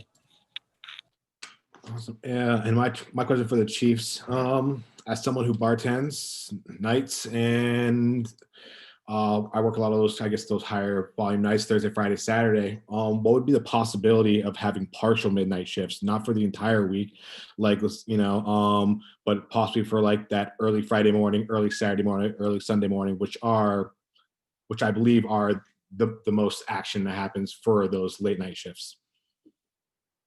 If we were to end the midnight shift, then we would have to cover that probably by overtime and come to an agreement about that with the union. It is also conceivable that depending on how badly our staffing drops, there are different numbers. There are places where the staffing is sufficient to have 1 midnight shift, but not 2. One side, but not 2. Could you have a side that only worked those days? You could, but you just described the days where nobody wants to work those, all year round. People, the way our current shift works is that they swap every month. So officers bid for a tour that lasts 4 months. And if they are on the side that does not have weekends off in the first month of that tour, the next month they do have weekends off. And then they go back to not having weekends off. And then they go back to having weekends off. And then they rebid and they've got a new tour that they're bidding for and they change again. And they may move from days to eves to midnights, et cetera. And there are rules in place to keep them from being on one tour for too long. One shift for too long. But if we were to do something like that, to essentially say that we're not going to have a regular shift, we're only going to keep one side of that shift. And by the way, it's not going to swap back and forth each month. That would have to come with compensation. Thank you. Randall? Thank you. Yeah, so my question is just about how the hiring would work for CSOs and CSLs. I understand that we don't have, there might not be a lot of track record already for the CSL since that's a fairly new position. But essentially my question is, so I see on the slide deck that you mentioned that city applications are filled out and submitted, and then they have the 10 weeks of CSO field training. But I'm wondering whether or not there are opportunities to further the department's goals of increasing diversity among its applicants with this hiring process. Right? So I'm wondering whether the applicant pool for CSOs and CSLs tends to reflect the applicant pool for sworn officers, or whether that is a slightly different applicant pool historically, and then whether or not there are ways to kind of increase targeting of the sorts of communities that we'd like to increase representation of in BPD. Thanks. That's a very good question, and I'd have to refer it to Dave Clements, our recruitment officer, to take a look at that and see who we've had as applicants in the past. I do think that there is an opportunity to connect with particularly new American communities in the city for the CSO role in a way that we have not yet been able to do with officers, to our regret. And I think that there is possibility there. I also want to point out, however, that the CSO role is often a stepping stone to being a police officer.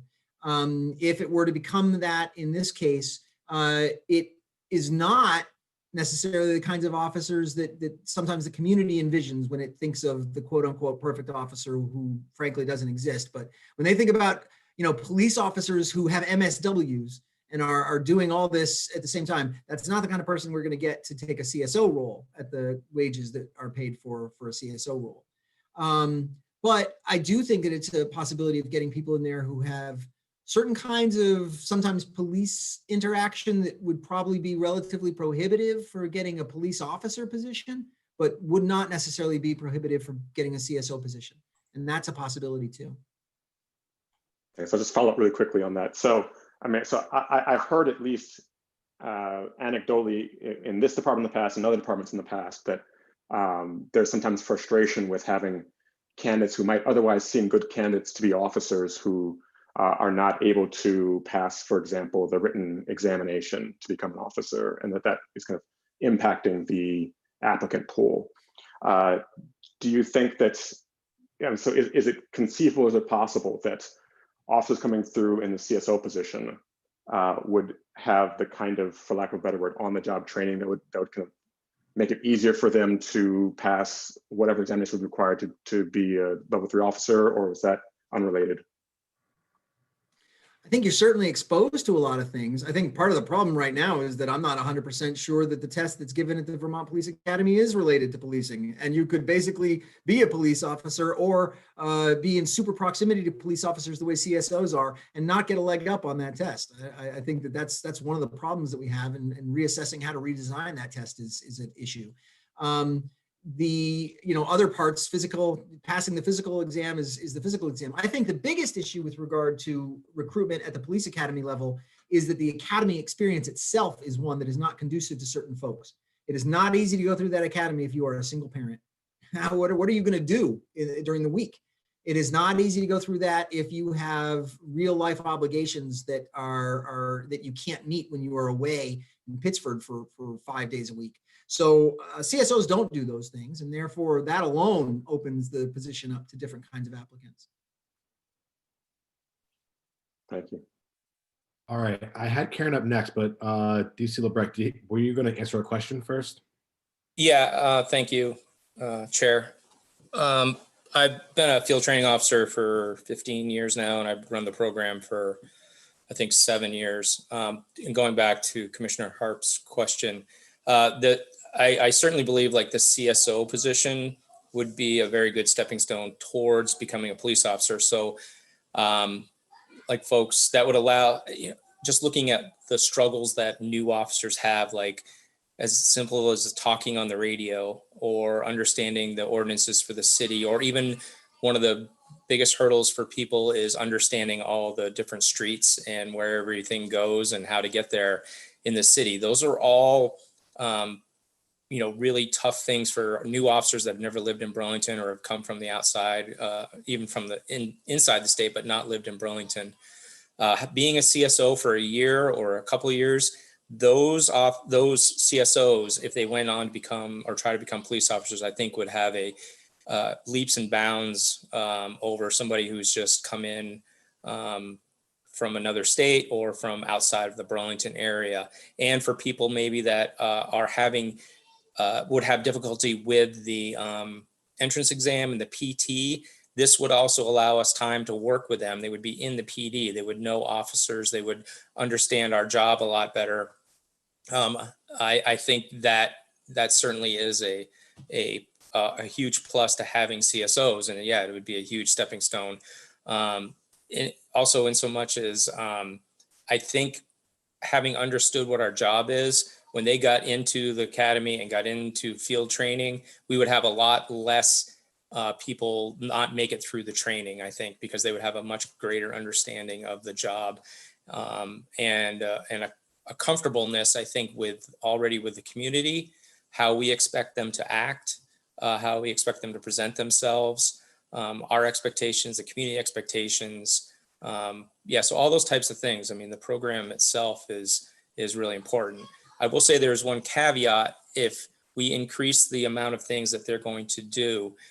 Right now, we do not have like a field training program for the CSOs. They basically, I think when Gavin, our newest CSO, came on board, he rode around with Cassandra, who was the CSO that was the only one we had at the time.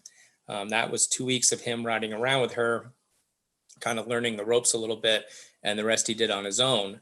If we expand that role, we are going to have them in positions and doing things where the liability on them and also the liability of us if they get injured or something is going to be increased.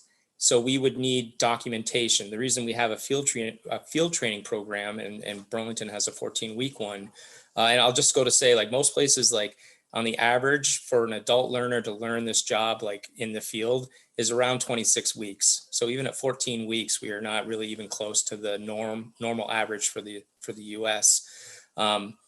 But the reason we do that is so when an officer, they get on the road by themselves and something happens and they're injured, someone else is injured, and they say, oh, well, I never learned that, or I was never shown that, or we have documentation saying, yes, on this date, you did this type of call, which is what this was, or you went to, you checked off and you knew the streets, or whatever it is.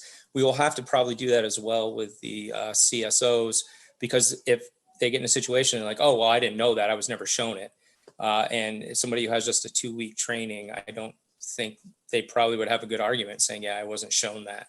So we might have to just add on a little bit of time. I'm not saying they need to do 14 weeks, that not at all, but we have to create a field training program for them and a certain amount of time, maybe 3 weeks or a month or something like that for training.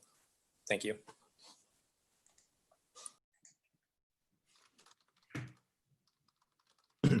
Karen, followed by Randall. Sorry. Okay, I just thank you for that, because that gave me a lot to think about. Just a couple of other logistical questions for any of the chiefs. And this is really just to get an understanding of what's happening in the department. It's really just operational and or development questions. They're not big ones. So I heard the tours. Are those based on seniority? Is that assignment for if you're bidding a tour? Is that something that seniority matters?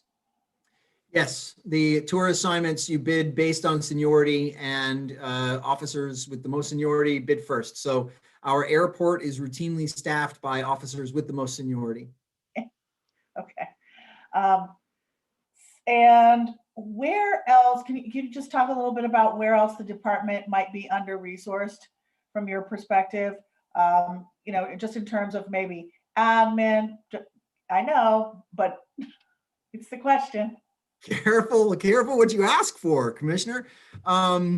We are, we could always use additional resources. Training is definitely a resource that we want more of. We were forced to cut our training budget by 70% to 30%. We cut it by 70% for COVID, not owing to the resolution. That was a decision that was made as we were preparing the budget beginning in late March and through April, and prepping it by the beginning of May. And those were preparations made knowing that the city's revenues were going to be severely impacted.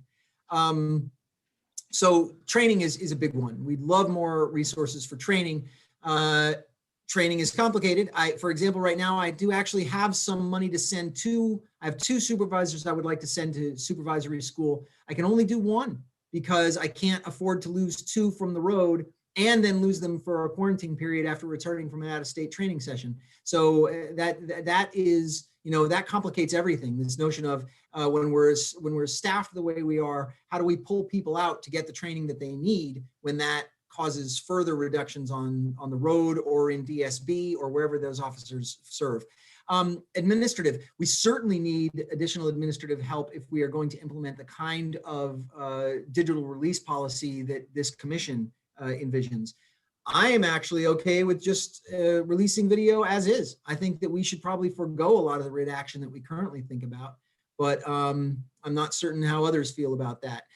If we're not able to forego that redaction, then we need additional resources for it. We won't be able to comply with your requests, and not because we don't believe in it, and not because we don't want to, and not because we are being problematic. We won't have the number of people necessary to do it. People go home at night.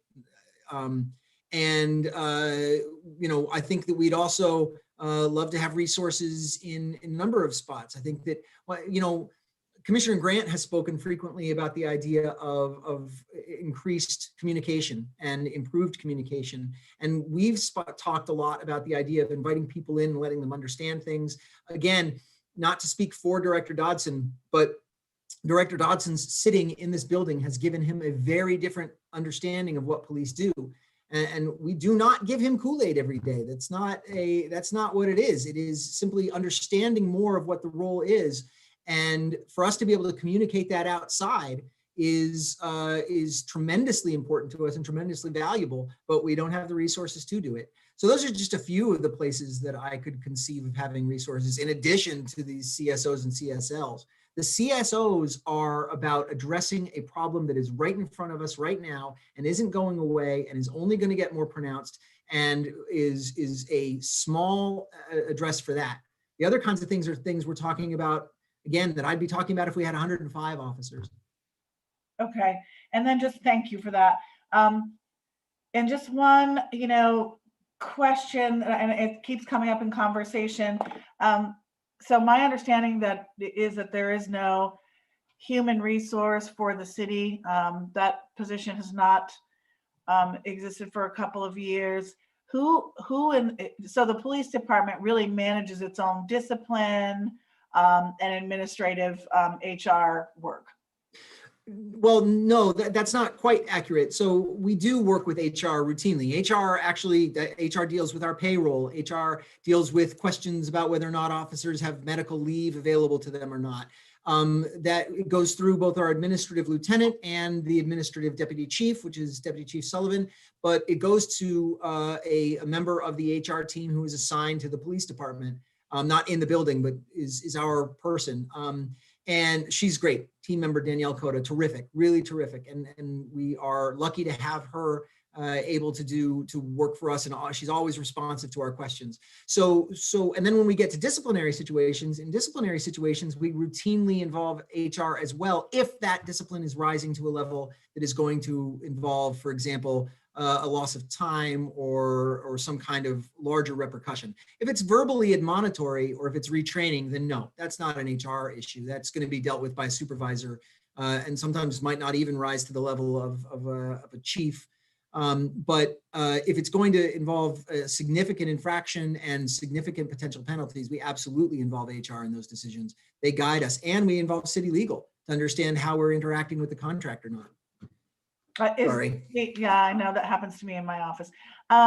So it is the HR role is performed by another city employee who is not in the department. That is correct. Okay, thank you.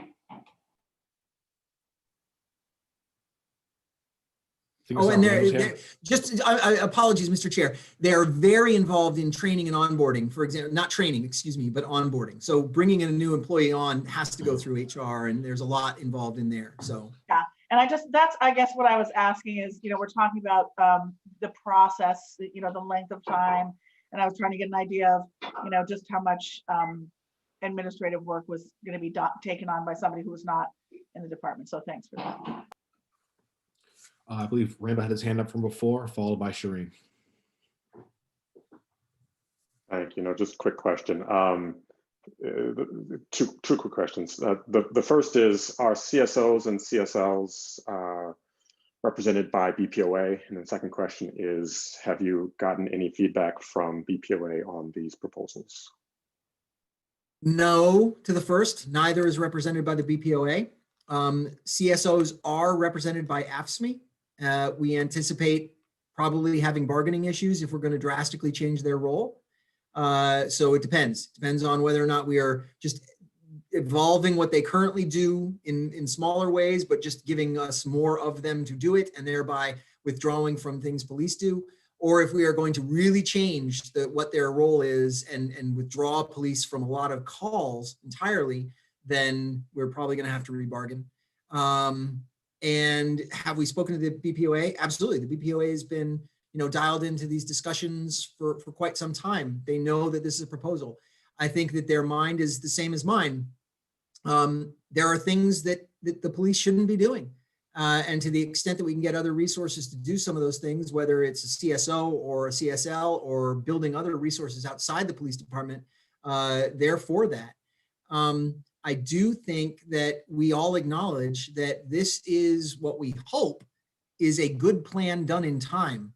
It is not the best plan, but a good plan done in time beats the best plan done too late every single time. Thank you. Shireen. Thank you. Chief, just a couple questions on the slide about retirements, about retirement eligibility. So it shows two of the chiefs, but I thought I heard you say one, but is it in fact two who will be eligible this year? Deputy Chief Sullivan could turn off his Zoom right now and just go. I pray that he does not, but he could. And Deputy Chief Lebrecq could do so on February 5th. Okay. I know this year will be unusual and last year was unusual, but can you estimate the percentage of officers, for lack of a better term, who do retire when they're eligible instead of staying on? I'd say we don't get a lot of officers that make it to eligibility. A lot leave earlier than that. We've had an attrition problem in this agency for several years now, and it became more pronounced around 2016, 2017. It certainly, it's even more pronounced right now with the situation that we're in, but we already had one. I would say most officers probably leave when they get to 20, although there's a buffer, and do they have other opportunities? Are they looking for other things? Other officers hang on. The longer you hang on, the larger your pension can get. And so there are officers who have well exceeded their 20 and are striving towards other digits, 25, et cetera. But that it's rare that officers go past 20. I think the longest serving ever that we know of is the great John King. I think John did 35 years. I'm looking at Wade and Matt, something like that. Okay. Just so you know, he started before I was born. He started in 1965 as a police officer, and he's still working as At parking. right? Yeah. It's rare I get to say someone started before I was born. Can I just speak to that question to some extent? Absolutely. So the retirement system is broken up into three groups. There's a small group of us that are left that are in essentially the first tier, what we call the first tier. Then there is a small group of officers who remain in a second tier, and then most of the officers currently are in a third tier. So each retirement system is different. I can't speak as well to the third tier as I can the first, but essentially we have a 25-year retirement system with a reduced penalty enabling officers to leave at 20. And so I can tell you that the officers that remain who are in that first tier, the majority of them most likely will go when they hit 20 years. Thank you. Thank you. I don't have any plans on going at 20 years, just so people know.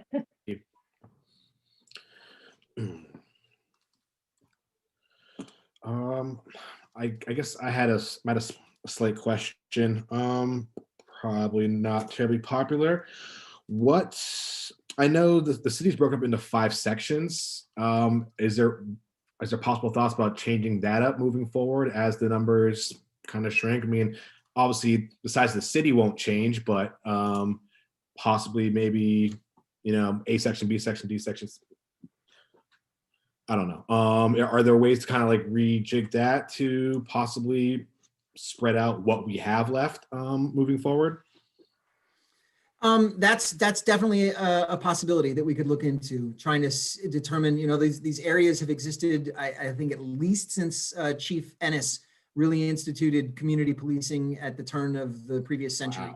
Wow. And so it's possible to rethink those. They make a lot of sense when we look at it.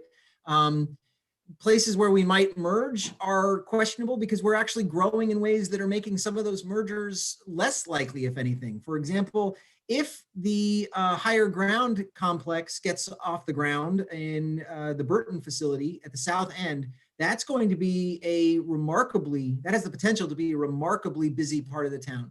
And, initially it won't be, but it could really evolve into something that would actually require E area would go from being a relatively sleepy area that senior officers kind of go for to being an area that is really, really hopping. It's already busy enough because Market 32 has so many larceny calls, shoplifting calls, that that's a very busy sector, much busier than it used to be anyway. Chief LeBrecq. Thank you, Mr. Chair. Just speaking to the chief, having been a K-9 officer, I was assigned to E area. Normally we had put the K-9 officers in A area and E area because of the lower call volume. It would allow that officer to use his dog in other areas of the city and not put a burden on other officers having to respond to that area to take calls. And I will tell you, by the time I retired my dog in 2015, mostly in E area, it was easily one of the busier areas. And now, because of the restaurants and the bar, breweries and stuff, and higher ground, Market 32, Buffalo Wild Wings, and the businesses and stuff that have kind of sprung up on that Pine Street corridor, it really has become a very vibrant, it's a great part of the city. And I think it's only going to continue to grow. So an area like that, instead of requiring only one officer, may daytime and even in the evening time require 2 officers to have that as their assigned area, or increase the amount, of officers on. We have split the city in dire situations to north of Pearl Street and south of Pearl Street, which you could do, kind of divide the city in half. But that would require more officers on that side of the city. Thank you. Chief Sullivan. I would just add that we have seen somewhat of an anomaly obviously with this year due to COVID, but I can see a time when our call volume is rapidly going to start pushing 40,000 calls for service again. It was not that long ago that it was in the high 30s on a regular basis. And this is a more recent trend where we've seen call volume go down. So for example, traditionally, the downtown district and the hill section were the busiest sections of the city. And B area could sometimes be pretty busy. And A and E were the least busy. But just as Deputy Chief LeBrecq and Chief Murad described, you have the Pine Street corridor that has grown quite a bit, and there's quite a bit more activity down in the south end. And in C area, quite frankly, we've reduced call volume by approximately 50% or more than 50% since 2012. But I would argue that that is largely in part due to the Quality of Life Patrol, that we partnered with UVM, and UVM funded that project where we would put 6 officers assigned specifically to C area. Now, you just saw the presentation. Our whole shift, a lot of times we're lucky to have 6 officers for the whole city. We will put an additional 6 officers in the hill section, proactively patrolling just the hill for quality of life issues. And I feel that's largely responsible for the reduction in call volume from 2012 until now, obviously with 2020 being an anomalous year. But I can see that trend reversing. The hill section that I remember from Oktoberfests in like 1991, 92 is not the hill section that we have today. I guess to follow up on that, I know UVM has a small police force, and you were talking about how you guys partnered up with those community quality of life things. Have they been included with any at all with these talks at all? Because I mean, I guess for an example, Redstone campus, I think, is technically Burlington property, but it's mainly used by UVM. Like if there's a call for service that happens, then does UVM respond to that, or does BPD respond to something that happens at Redstone campus? So UVM currently responds to Redstone campus. I'm not exactly sure when that changed over, but we used to cover the Redstone dorms, I want to call them, all the way down near the golf course on Redstone campus. But UVM now covers that area for us. And they have been included. They've been included in the quality of life detail, but their staffing has been of such a fluid nature also that they've had very limited resources to contribute. They would send maybe one officer down, that we would partner with a BPD officer to patrol the hill section on some of the details. But that was really hit or miss, especially in the last few years. Thank you. Hi, this is Milo Grant. I have a question concerning UVM. What is the normal expectation for what UVM police should be doing? They essentially just police their campus. That is their priority, is campus safety, and that is what they focus on. They do a limited amount of traffic enforcement surrounding the campus, and then they have engaged in the quality of life detail, but that is essentially the extent of what they've done. They have very rarely over the years sent officers down to bar closing occasionally to essentially gain more experience, and they would partner with a BPD officer and essentially be down there, but that very rarely occurred. How many officers do they have on average? Right now, I believe they have 17.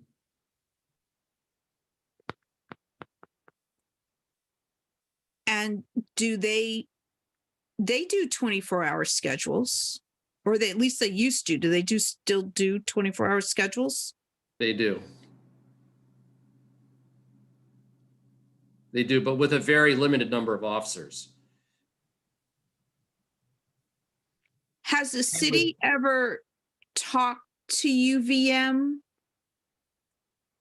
about UVM adding and paying for more officers, given I mean, obviously everything's different right now with COVID, but the size of the campus has definitely grown over the last few years.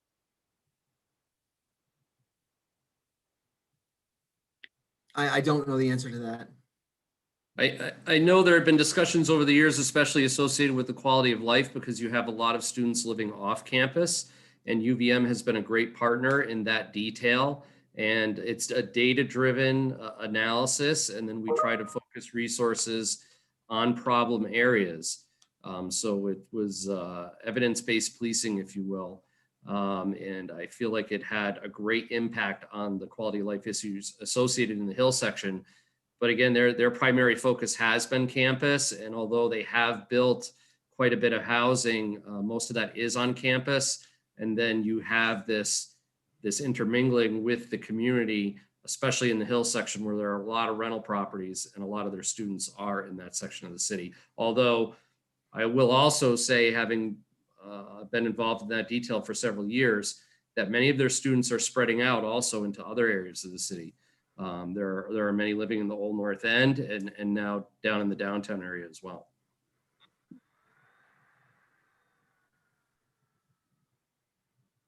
It just seems to me that I've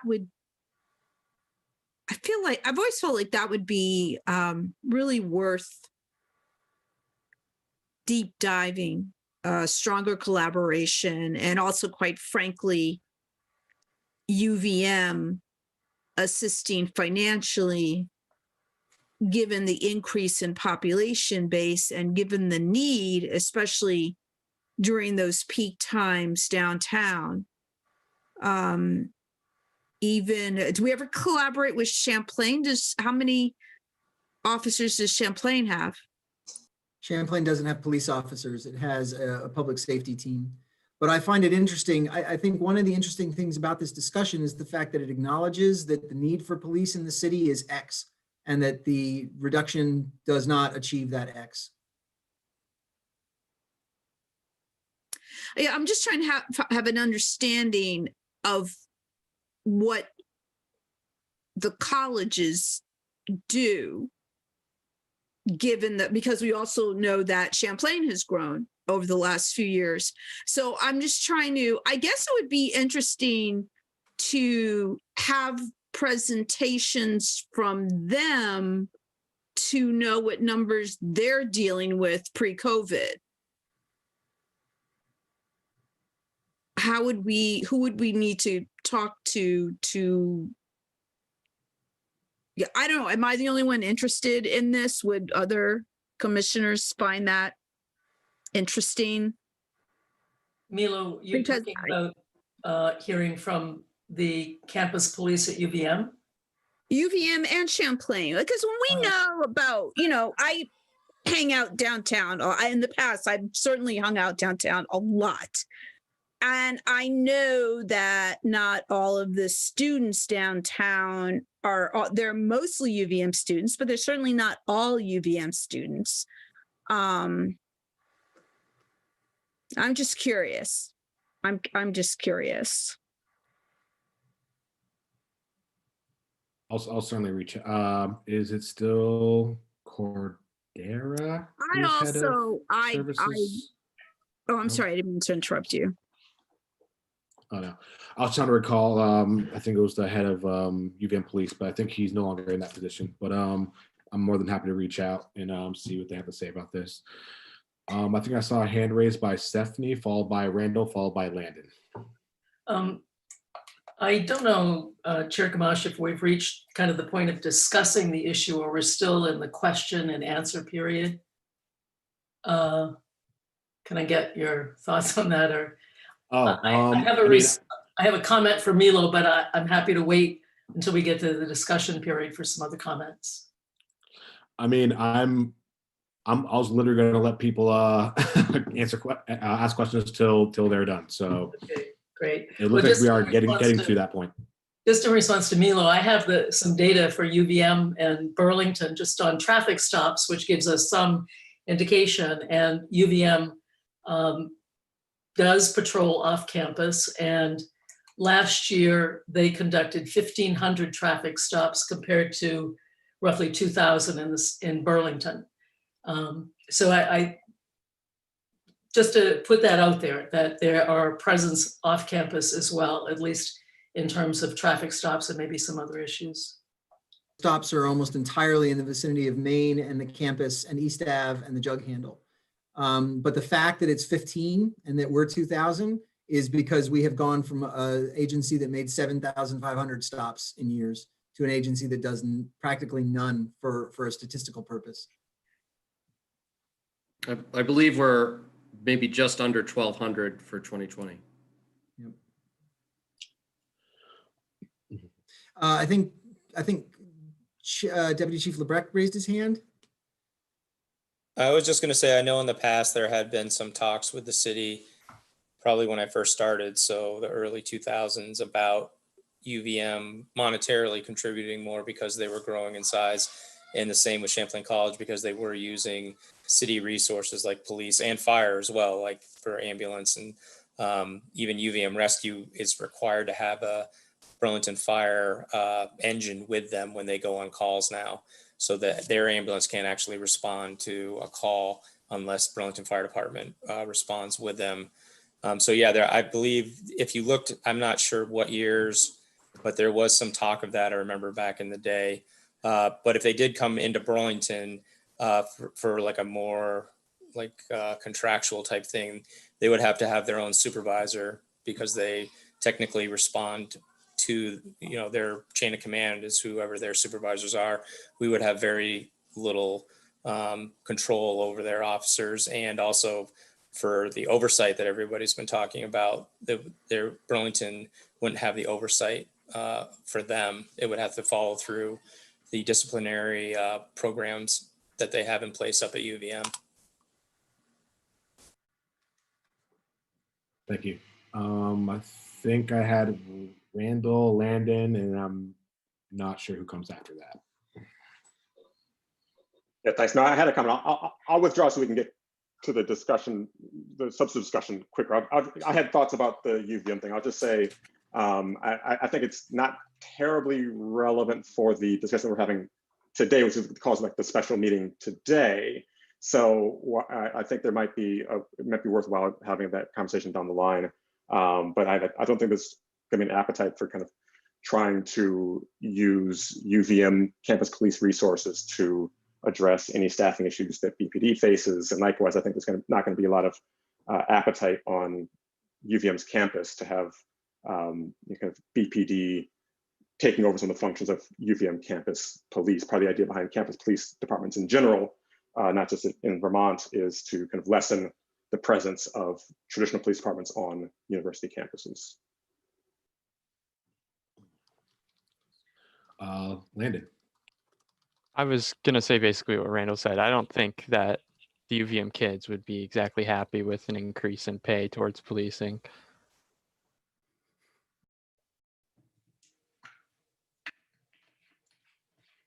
Awesome.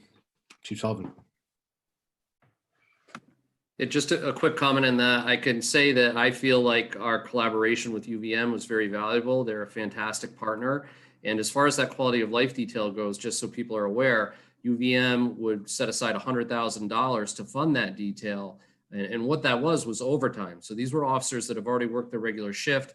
These were their regularly scheduled days off, and they would sign up to work additional shifts, and that money would fund the officers' pay for working those shifts. And it had a fantastic impact as far as driving down call volume in that area. And there was a lot of proactivity to it. And it's interesting, we saw an inverse relationship between calls for service generated from citizens and calls for service generated by officers. So as proactivity of the officers went up, the calls generated by citizens went down. And I would say that over this most recent contemporary push for police reform, UVM canceled the detail for this, last spring, and it has not existed this fall. So traditionally that detail would occur in the fall over the most busy time period in the hill section, and then again in the spring as the weather broke, when it would again be busy, but that has not existed. So that's why I feel like over the course of the next few years, we will probably see an uptick in call volume in the hill section again.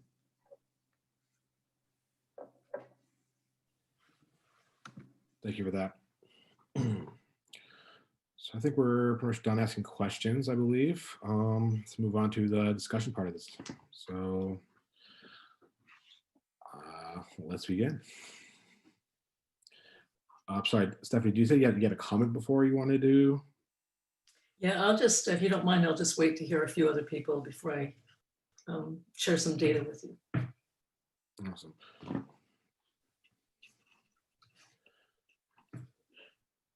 Well, it looks like you are at the top of the queue.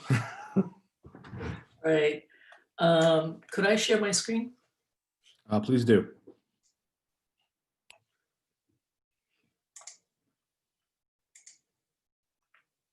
Do you see it? It's a lot of numbers, but I'll just work through them just for a moment. I want to just start by saying that I really appreciate the detail of the presentation and the request, which, as I understand it, just to confirm, is from 74 to 84 officers and hire some additional CSOs and perhaps some CSLs. There is, a long lag in the RFP to review the call volume and the ability to divert to other agencies for services. And I appreciate that. That said, I think we're on the verge of that contract, and hopefully would have a report by early April, maybe end of March. When I look at this, I understand the supply side of this, that is the change in the number of officers, but what's also important to me is the demand side. And this is what these numbers are. So these are the numbers that the chief sent to us, and I've just laid them out in a way that trying to evaluate what the trends are. So I'm gonna highlight this area right here. And it is also this graph right here. So one way to compare the data is, I think it's erroneous, I think it's better to compare the data to not from 2019 to 2020, because 2020 is an odd year. And also, so I've compared it to previous years over time. And I wanted to say something about it. It's kind of slipping my mind. So what I'm looking at here in the total change from 2012 to 2020 is the percent change in total calls. So what you see is there's been a 40% decline. But maybe it's better to compare it to 2019, which is a more normal year. So that change in total calls is 15%. And if you look at by call type, decline of 21% in type 1, 5% in type 2, and 6.6% in type 3. So I noticed that the chief also compared to 2016, and we have roughly similar numbers.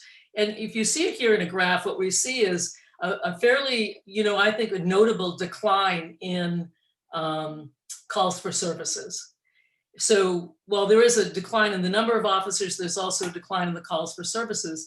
And I think, the greatest fear that people have around this is that there will be some violent act that the police won't be there to provide support on. And I appreciate that. And so I also appreciated the information. I'm going to scroll down now to look at the information. Again, this is the data that the chief presented us. And these are annual data on a variety of types of events that occur. And I think it's useful to look at it in terms of percent changes. So here again, in this column is 2012 to 2020 and 2012 to 2019. So I think it's good to look at to 2019 because again, 2020 is an aberrant year. And what you see here is in most cases, there is a decline. For the very serious crimes, for example. What you see here, however, what's really notable is the increase in mental health issues. And it seems to me if there is a place that we want to support, provide additional support, it's something to address this, which is more in the line of CSLs, perhaps. I'm not, I don't pretend to be an expert, but I'm just telling you my reaction as a person that looks at this in terms of data and what I do know. If you look at some of the other events, for example, burglaries, there's been a sharp decline in burglaries over time and a variety of other areas. And so if you look at this all graphically, this is what it looks like. That one of the largest increases in mental health is mental health issues, and that is a frequent event. The other increase is in stalking, and I have to scroll up to find out. But stalking is an infrequent event, right? There are 19 of those calls. So even though the percentage increase is large, it's not a huge increase in demand of time relative to some of the other events. And the other is lewd and lascivious conduct. And that too is a roughly rare event. But in some of the more frequent events, like, as I said, burglaries, disturbances, intoxication, there's actually been a fairly substantial decline. And so I would just say, I'm going to just sort of as a placeholder put this out there that it seems to me that we can't just evaluate the supply, but we also have to look at the demand, and that given the decline in demand, that it behooves us to wait for the RFP to be completed so that we have a better understanding what needs are. Down here, I did something really rough because I don't have precise data, but I'll just maybe enlarge it a bit for you. And that is calls per officer. I mean, these are sort of crude measures, but for me, it gives me a way to understand the request. And so I don't have the exact number of officers per year, but I tried to capture it. And I'm thinking roughly 96, and in 2020, 79. And what I see is that actually calls per officer has also declined over time, both in 2019 and in 2020. That's it. If you would like, I can stop sharing my screen, or if anybody wants to. Mr. Chair. Yeah, you can stop sharing your screen, and I'll let John answer that. And Randall has his hand up that I see. So So I do pretend to be an expert in these issues. What I will tell you is this, that that more than 61% of the decrease in total call volume comes from traffic enforcement alone. That is a discretionary choice on the part of the department and the officers within it to stop doing that kind of encounter, largely because of work performed by Professor Seguino. And the decision to dial back on that is 61% of the total decrease in call volume from 2015 to 2019. And with regard to some other issues there, mental health has gone up. It's gone up at least in part because we now are much more diligent about calling calls mental health. That's not merely tracked by what is coming in from the caller. It is also what the officer chooses to call it or recategorize it, or whether or not the officer clicks a box on mental health. And we are being far more diligent because we've been driven to do so about talking about mental health as something that frankly is a source of us desiring additional assistance. Burglary is down, robbery is down tremendously because of the resources that were put into that by our detective unit and by the incredible work that they've done in following up on all those cases and enhancing every single one and making certain that the road learns how to handle it better, then push it up to the detectives who then track it and tackle it in a way that is far more effective than it had been in the past. That's why we're seeing decreases in those numbers.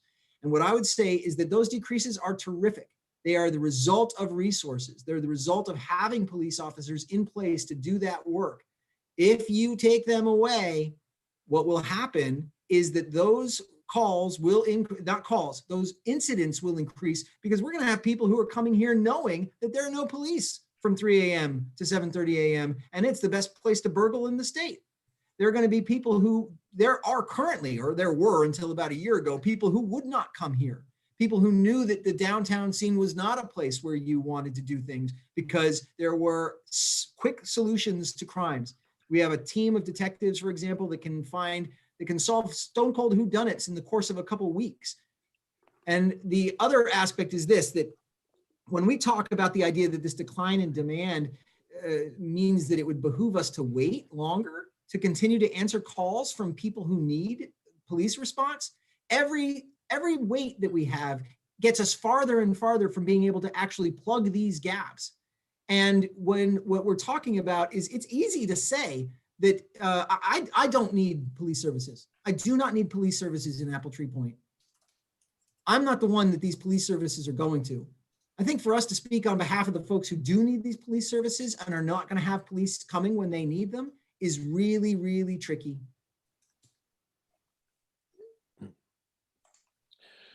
Director Dotson. Thanks, Chair Gamache.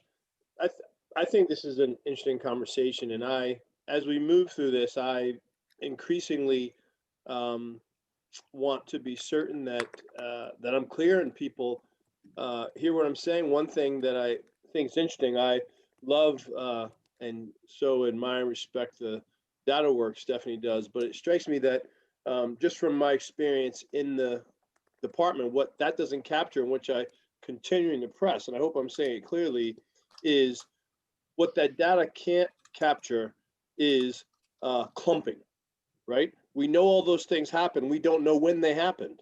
And I am not at all arguing for a certain number of police to increase the police, but it certainly seems that there needs to be a community conversation about it, because even with it less, the community has to understand we could build a force where we say that there are times when cops say, no, I won't do that. But some amount of those events, like what happened with the stick up of the store at the corner of Winooski and Main, and the car running into the house, and all of that, that was a clumping of things that you could go a month and a half, 2 months without all that kind of severe activity, or it could happen in one day or one night. And you just don't know with policing, and it's fine. But I just think that we'll have better conversations. We'll be in a better place if the whole community has access, or some more representative group than those of us who are on these calls understand the complexities. It is a complex function, and it's imprecise. You will never be able to get demand and supply matched up properly if you want to have the ability to address things when they happen, particularly the more serious things. That's it, and I might be wrong there, but that seems the case. You try to get close, it'll never be precise. And if we're going to say, well, it's, you know, the demand doesn't seem to warrant, which it doesn't, that kind of force all the time, then we can shrink it and say, but the community should know what that should mean, because it seems to me that less force could mean that things could go down. There could be deployment around the city and things get undone. And that might be where we need to go. But I just think there should be that conversation because from being in the building, have access to things, there's a complexity and a level at which things are happening that it's hard to capture in a graph, in a table. It's a dynamic. It seems to me to be particularly dynamic. And I know, you know, for me, I just like in my profession, I like accountability. If people are say they want to have things a certain way, I say, okay, you understand what that means. And then if people understand what that means, then, you know, we can do it. But I think that there is a certain degree to which policing is a thing where we as the community often want it both ways. And I think we should clarify and get in the middle of that so that we can all be on the same page. Thank you. Randall. Yeah, thank you. So I'm not exactly sure, Stephanie, Commissioner Seguin, whether that was a suggestion. So I understand that there are kind of two proposals that were on the table, right? One with respect to the hiring cap and one with respect to the kind of conceptual approval of the CSO/CSL kind of enhancement of current police functionality. And so I wasn't sure whether you were suggesting as a result of the numbers you put forward, kind of doing nothing with respect to both proposals or just with the first proposal about the head count. So I'll speak just first about the head count. I mean, I'm not sure that I think that going by a metric of kind of calls per service per officer is the best way to go. And I'm not sure that just looking at calls per service is the best way to go for the following reason. I mean, it seems to me as though there might very well be a kind of minimum level of officers that are needed in order to provide the sorts of services that are required. So there might be a kind of baseline level of service, which you can't go below that without, and you can't decrease the officer headcount below that without seriously impacting the sort of service which can be provided. So it's not as though, you know, it's not as though it's going to be a completely linear relationship the entire way through. If you decrease the calls for service by a certain amount, you might then need to, you can't continually decrease the number of officers by the same percentage. So I worry a little bit about that. I also do worry about the kind of time frame that we are talking about. You know, because again, I certainly think that having a, you know, coming to an agreement about what the long-term kind of, you know, headcount should be for BPD should entail some kind of look at the overall service and how this can be siphoned off, including looking at the results of the consultants that are coming in. So I think that all that needs to happen, but I'm not sure that just kind of waiting, doing nothing until that happens is the best way to go. If it seems as though kind of the way the headcount was fixed right now is below a level which is kind of a critical level for certain services being provided. So if the headcount had been set at, again, let's say 80 rather than 74 initially over the summer, it might be that this would not be a conversation. But because it was set at 74 rather than 80, there's this conversation. It might be that that initial setting at that level was just too low is a worry. And then the last thing that I'll say, so those are kind of, yeah, so those are some concerns that I had. And the last thing I'll say just about the second proposal about CSL is I do think that continually finding ways to, you know, kind of getting a head start on getting both kind of new types of officers into the building, new types of services can be provided by officers is, I think, a good thing and one which we should kind of look towards doing sooner rather than later. So certainly with respect to the kind of CSLs and CSLs, I would push back against the idea of postponing that discussion for the results of the consultant work that's happening later. That's all I've got.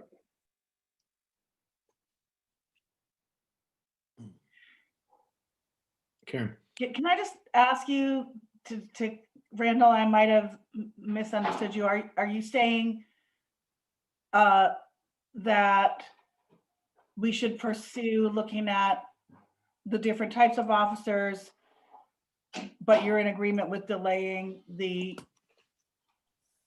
looking at hiring officers, sworn officers? No, so Sound in the right, no. background. Yeah, that's right. Thank you. No, I am actually in favor of, so I'm certainly in favor of the second, and I am in favor of having a further discussion on the first, but I'm at this moment in favor of the first as well, although we might want to talk about what the numbers themselves should be, whether it's 84 or something else, but I'm in favor of both proposals right now, just given my concern that the overall department headcount not drop below what I take to be a kind of critical level for the providing of services. Okay, thank you for that clarification.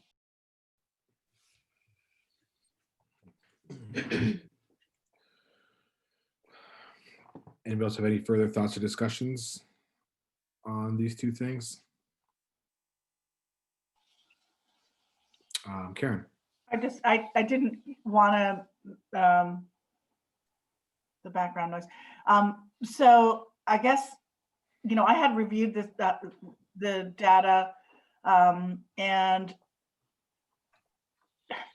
I guess what I wanted to say was, first of all, thank you, Professor Commissioner / Seguino, for putting that together and putting it in a different way to look at it.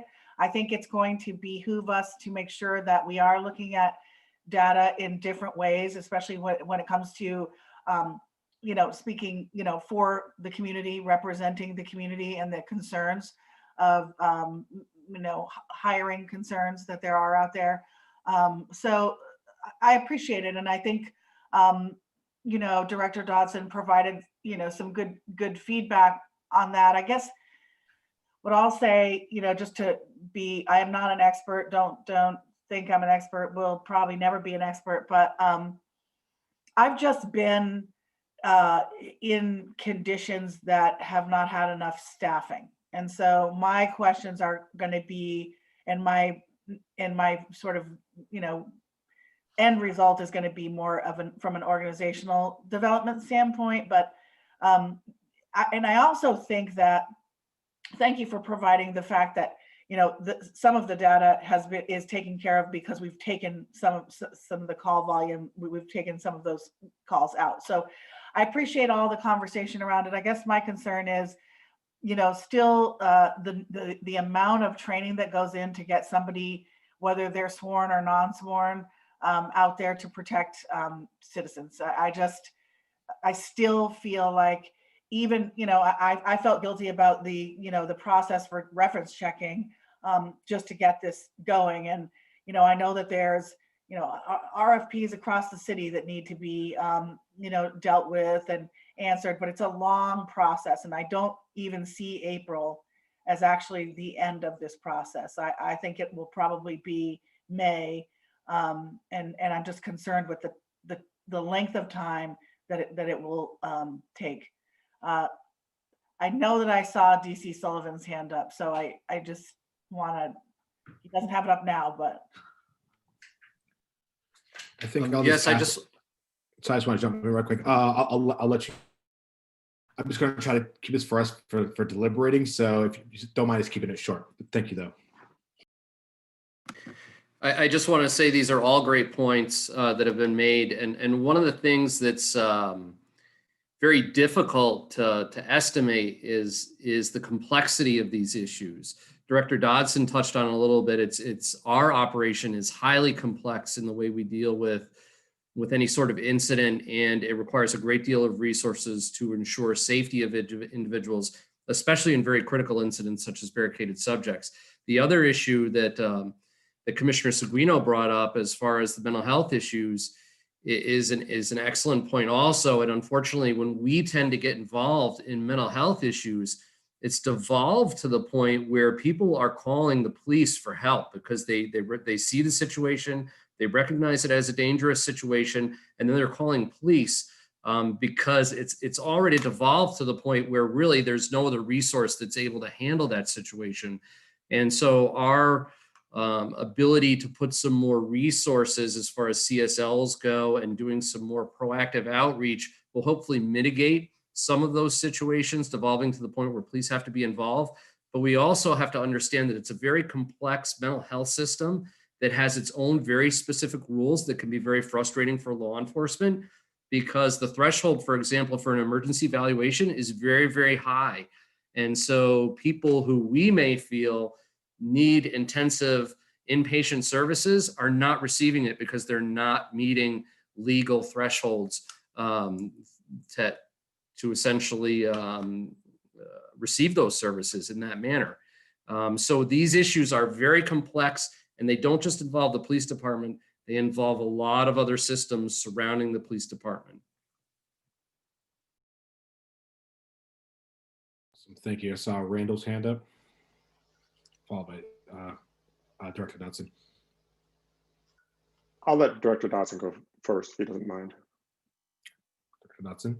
Thanks, Commissioner Harp. I also think in this moment, one of the things I try to discipline myself to do, and I guess I would suggest or reach out and wonder how much each of you has done this, and that is for us to imagine being in a different circumstance and to envision getting to a place where we have the trust that we want, the police department functioning the way we want, and what that might look like. For example, I would argue as an observer that so much of where we are now is, it seems, being driven by politics and by hurt and anger and mistrust, which is all legitimate, but I don't know it's the only way we want to function. For example, it would be interesting if we looked at supply, demand, call volume, resource for the fire department, which we don't at all. So municipal department, I imagine, is pretty expensive. I imagine the pay structure is not that different. We had that horrible fire in my neighborhood the other day. A lot of firemen probably showed up, but the downtime between that fire and the last fire was probably a long time. And so they're sitting in that fire department all the time because we don't want to not be ready for King Street when it happens. But there's some similarities, and yet we're not questioning it with the fire department. And that seems like not the only thing, but to look at that. If we didn't mistrust the police, if police didn't abuse power, if whatever these things, what resource would we have? Because hopefully someday we'll be there. And it's going to be really hard to hire them to get there, as we've learned in this.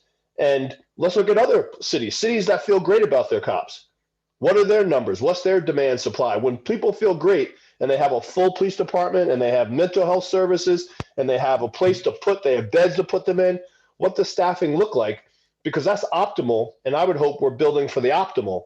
And right now, I think there's just a lot of jockeying, and it's about things that are important and relevant now. But my sense is we're hoping to get to a place where the landscape looks different. And once again, that fire department analogy seems important because there's a lot of time where fire, the men and women in the fire department, they sit in that in the station. There's a cost, and we could, for 80% of the time, we could probably carry a lot less of the force. But for 20% of the time, we need them there. The numbers aren't. I hope people get my point here. That just all the angles at which we look at things. And that angle seems important. What are the healthy communities around the country? What's their conversation look like? What would Professor Seguino's analysis look like in those communities? How do they think about the number of officers they have versus the supply demand issues? If they feel good about their cops, if they feel like this is a public safety system and mechanism that we like, are they questioning it in the same way? And what kind of compromises and trade-offs do they make, just to help inform our discussion? Thank you. Randall. Yeah, thank you. So just my last kind of point on this. So look, my goal is to try to ensure that policing in Burlington is done well, and to contribute to that happening as insofar as I can. I do worry sometimes that there's what seems to me a kind of facile assumption that fewer police means policing is done better, that there's a kind of linear relationship between there being fewer police and policing being done better. And I just think that that is not correct. I certainly think that one of the goals is to stop police from doing things that they are either not well equipped to do or ought not be doing. And so we should understand kind of what those things are and get the police out of that particular equation. But it doesn't simply mean that fewer police is always going to be a better policing situation, policing outcome. Also, I mean, this is still preliminary because a lot of this is still going on, reports and data are still preliminary, but there have certainly been cases where cities and departments that drastically reduced the number of officers they had on patrol. Sometimes these were budgetary reasons, sometimes they were in direct response to protests, had more cases of police misconduct because police were overworked. And having overworked police officers is not a better outcome. What we want are the number of officers who are executing the task that we want them as a city to execute and are trained to do so and are in a position to do so well. And I do worry that asking officers to be more overworked is not a recipe for having better policing in the city. So I would want to kind of ensure that the officers that we do have that are on, this is, and like I said, this is not at all mutually exclusive with the overall project I also endorse of kind of revisioning what policing looked like, what policing was supposed to respond to, all those things. I think that's extremely important. But I would also kind of want to ensure that while police have these particular functions, and while we look at that broader project, that we ensure that there is kind of the minimum threshold that's required for police to not be kind of doing their job badly. Stephanie, and I couldn't tell, Karen, was your hand raised before, or was that just, okay. Thank you. So, Thank you. Kyle, thank you for your comment. I want to say that when you allude to politics entering this is a fraught moment in Burlington, but I would hope that you trust that the commissioners here are evaluating this on its merits, not based on political stance in any case, in any way. We are, I think, doing the work that we're supposed to do. And there is always a principal agent problem in scenarios like this, in which you have, whether it's the superintendent or the executive director, and the board has less information but is trying to make a decision. And that's I think what we're trying to do very assiduously. I want to frame my my evaluation in a way that maybe is not well understood. This is not about reducing the police force at all. For me, the issue here is about whether we are in such dire straits that we need to usurp the RFP, whose goal was exactly to assess this issue with people who are qualified to do it more so than we are as a police commission. And when I look at the data that I see, I think it behooves us to wait, to get the report from the consultants on this to evaluate it. It seems precipitous, given the call data that I see, to move to hire more officers now. So that's my perspective on it.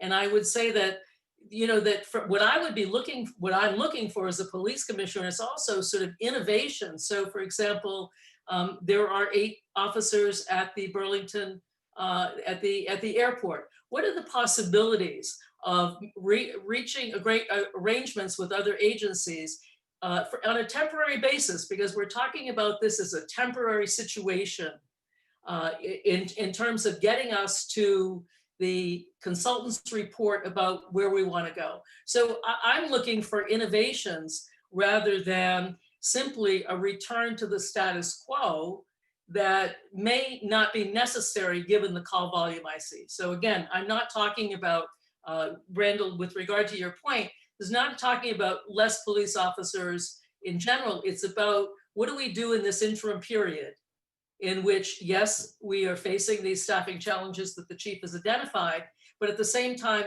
we are going to have people who are experts giving us advice on this in a couple of months. So I want to just frame my response that way. Next, we have Karen, followed by Milo, followed by Randall, followed by Kyle. Thank you. So I'm going to try to be brief, but so I've done some of the reference checks and talked to some of, I was lucky enough to get another call from folks around this RFP. Also, I just want to state in terms of the RFP, it is way behind. I mean, it's way behind, and I think I appreciate everyone's comments. I think the sense of urgency centers around, how long this process has taken, and then how long it's going to take to potentially hire officers. The second thing I'll say is the politics piece. I really have to speak to that. I hope that, everyone here will understand that this is an apolitical body. We don't, this is about public safety. It certainly, we are all come from different places politically. So I want to just hopefully that doesn't need to enter the discussion. I think this body in particular works very well given the differences. I can call somebody who is very progressive politically, but that person will still listen to me and give me the time that it takes. So please, this issue as a Black woman has been politicized enough, and it's not going to happen here because anybody who tries to do it, I'm going to say something about it. Second of all, just wanted to talk a little bit about what we're talking about when we started this journey. 30 years ago, more than that, mental health was defunded. And we didn't just say, okay, we're not going to have these services anymore. The police are going to take care of it. It's not as if the police were given a budget with which to take care of mental health calls. It wasn't as if they were given additional training or resources to take care of these calls. And these are the calls that we're really struggling with. And these are the most vulnerable people. And it doesn't matter to me who takes care of them as long as someone takes care of them. So we do need to reform the system, and we do need to identify other resources. In the meantime, things are moving as slow as molasses because of COVID, slower than I ever imagined anything. And I think we need to take all of that into consideration. I think those are good points to make right now in the heat of the conversation. I definitely hear Stephanie's points, Commissioner Squino's point about, waiting for the RFP. I would have pushed back for that, a month ago.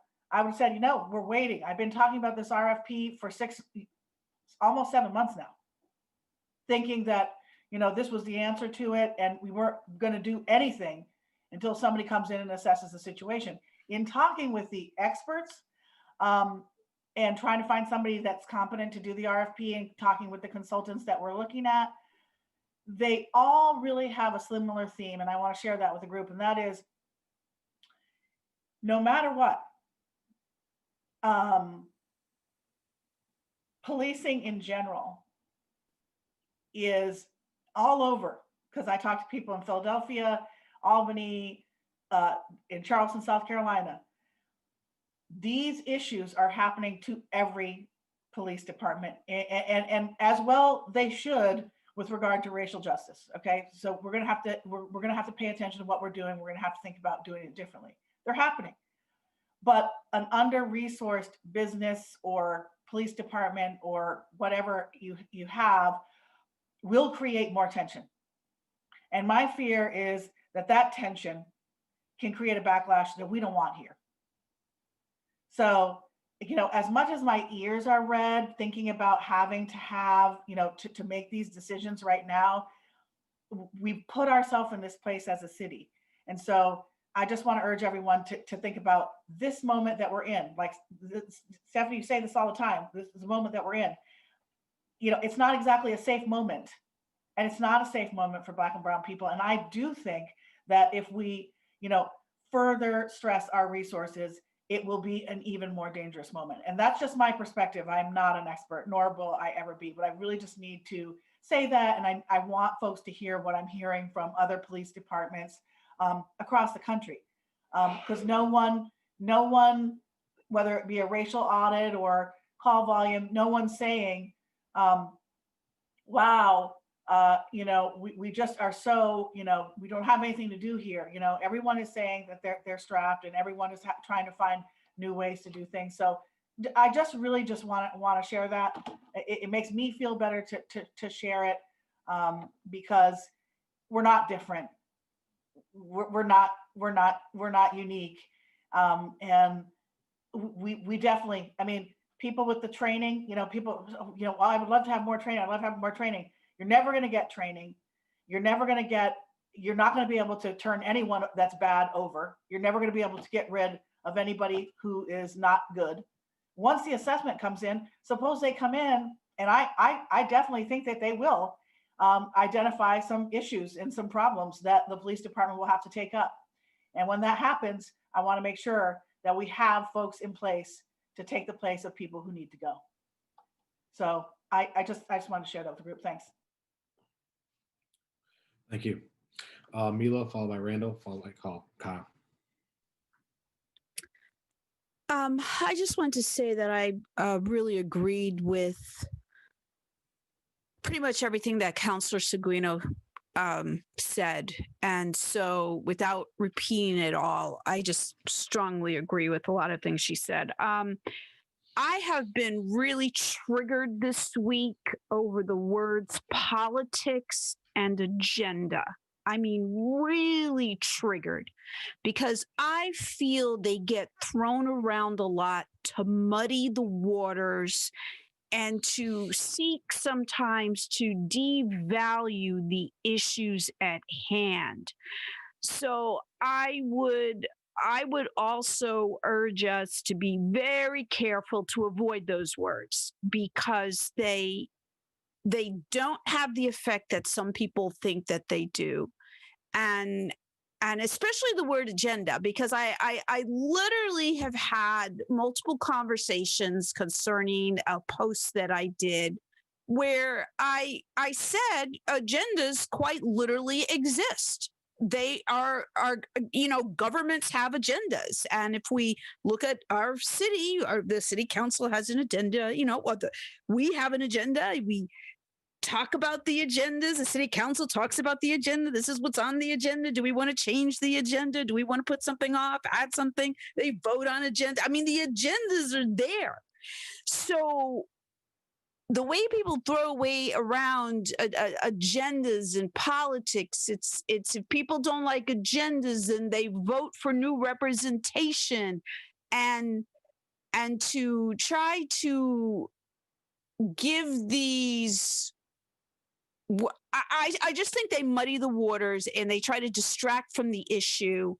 And I just hate the use of those words, because I really don't feel that politics should be part of this at all, other than fact that recognizing that people vote for new representation when they feel that things that they need in their community are not, they're not being properly represented, I guess. And I'll just leave it there. I guess I'd really like to, I think the question earlier about having more data about the overnight incidents, I think that's really important to have. And I just really, once we get the formal contract signed and have a conversation about how long is this going to take, because I'm really all about waiting for that RFP. I do support CSOs and CSLs. I definitely was very impressed with Casey. I was very impressed also with the independence that she had, which I thought was really important, because I know there's been there was a concern about, how much independence would a position like that had. And she definitely demonstrated and gave some very, very specific examples, showing that the type of work that she can get done, which is, good work, and that she had the independence to make crucial decisions around her position and the people that she would help. So conceptually, I would definitely support those positions, and possibly getting some more people in the positions that can help with certain parts of populations that we could possibly have our police officers less involved in. And that is all I have for now. Thank you. Thank you, Mila. Randall, followed by Kyle. Yeah, thanks. I just want to respond really quickly to a couple of points that Stephanie made. Yes, look, I do not intend to substitute the voice of this commission for the judgment of the consultants down the line. I don't think that we should think of ourselves as setting a kind of long-term target or goal for what the headcount of BPD should be. The question, I think, is just with respect to this current proposal, which is on the table, do we want to endorse this particular proposal for this kind of temporary headcount going forward? And the part of the reason why I think that the answer to that should be yes, although like I said, we might wonder about the numbers, but whether it's 84 or another number. But part of the reason why I think the answer to that is yes is because, again, I think that if that headcount had been set differently in the initial resolution, we would not be in this place. And I'm not sure that the way that number was set initially was set with an eye towards what the consequences would be. And so that is, and look, I mean, part of the reason is because the police commission was not really consulted on that. It was not brought to us to look at it. It was not brought to us to evaluate what the consequences would be about how policing happened with that particular headcount going forward.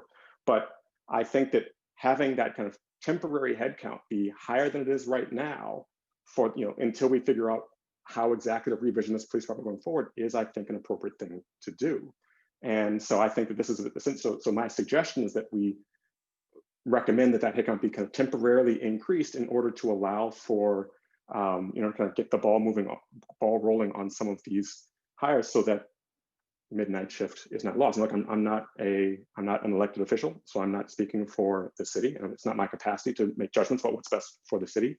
If the city wants to lose midnight coverage, that's the city's, that is the prerogative of the elected officials, not me. But if someone were asking me, would you recommend that happen? I would say I recommend that it not happen. And that is even given that I think that there are still ways, like I said, that we can revision how policing works, but I would still say I would recommend that not happen. So that's why I am kind of, like I said, in favor right now of both of those proposals that are on the table, subject to perhaps some modification on what the numbers are. Thank you, Randall. Kyle, followed by myself. Thank you, Chair Gamache. I also want to address some comments that Stephanie made. First thing is I want to stand corrected. Semantically, I think that what I was meaning to say is that it strikes me that we are being driven in this moment and making decisions based on circumstances.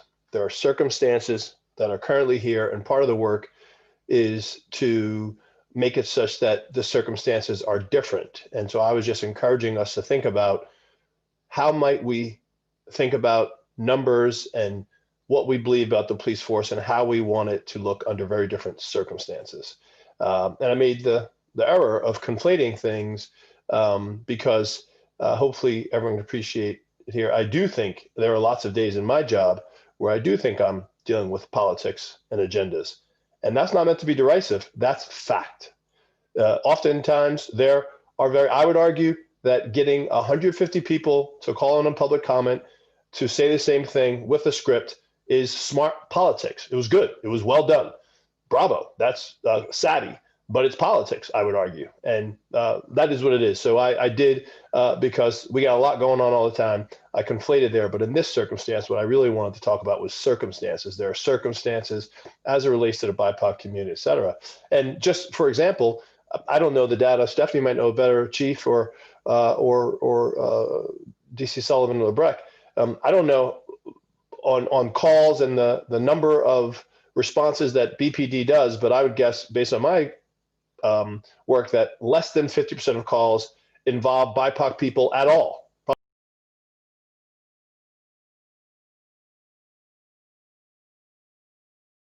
There's a whole piece of work that BPD does that doesn't even deal with BIPOC issues, but BIPOC issues are driving what we're doing now, overwhelmingly so. And I'm not arguing it's not rightfully so, but that's just a fact, right? There's a whole piece of work that the BPD is doing that also probably deserves scrutiny and being looked at. But I think everything is being driven. Mental health. I would imagine that our mental health calls, there's a conflation, probably is relatively little to do with BIPOC folks. And we talk about mental health, but we talk about, limiting the aggressiveness and use of force and mental health and social workers. I'm not sure all those things are always, they're all important, but I'm not sure they're always precise. So that's one thing. But lastly, I do want to say, because I think Professor Seguino brings up something.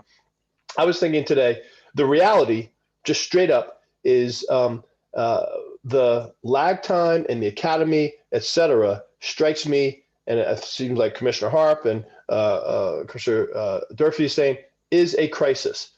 As just logic, the pressure on police, the scrutiny is going to continue. I think there are a number of people who enter the profession under different circumstances. I think it's going to be uncomfortable. I think people will leave. One could say, we want them to leave. Let's take it that. Let's say people are leaving, we want them to leave. That still doesn't help the backfill. Right now, we could eliminate the cap, say there's no cap. Chief, do what you want to do. He would have a hard time keeping it at 80. He might have a hard time keeping it at 75 because of the other factors. I don't, DC, the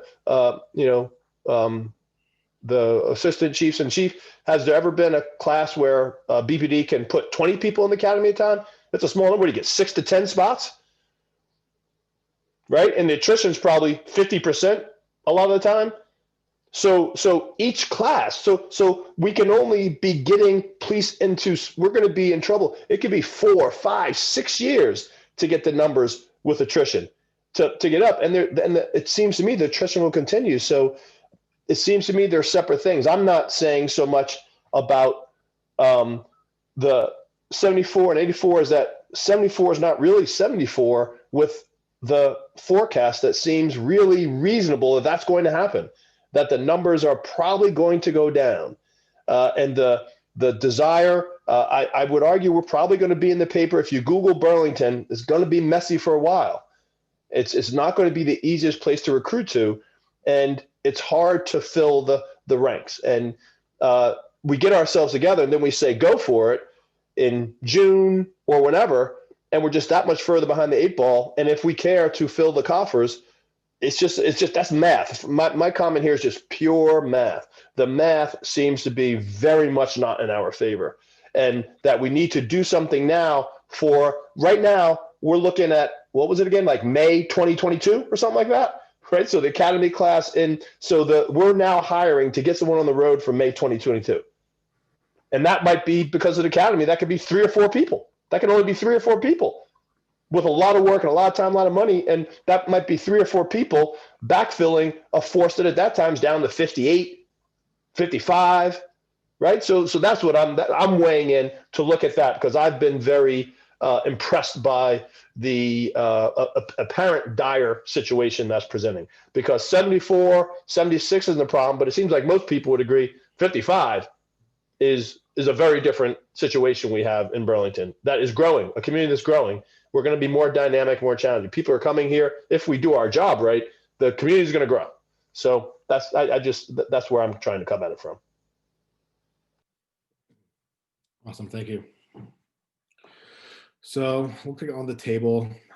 There's essentially 2 things that to agree and recommend moving forward. I think the easier of the 2 things to vote on right now would be conceptual approval of the CSO/CSL plan.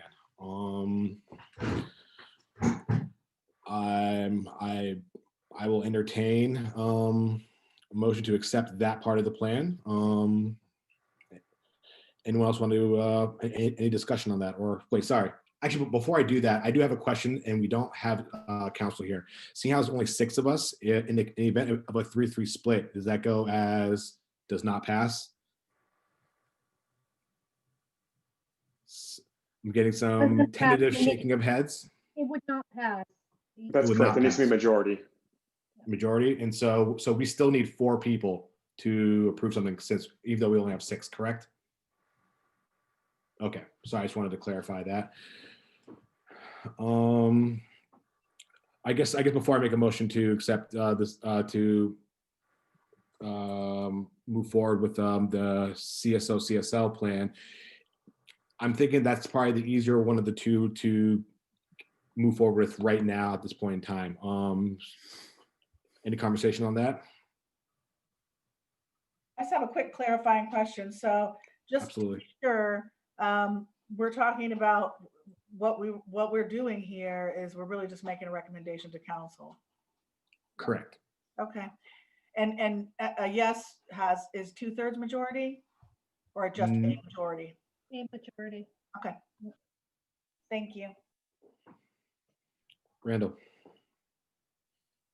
Yeah, thanks. I just want to make sure I kind of understand what the kind of the component is that's being discussed or voted on right now. So I understand kind of supporting the CSO/CSL plan as something like, encouraging the council/BPD to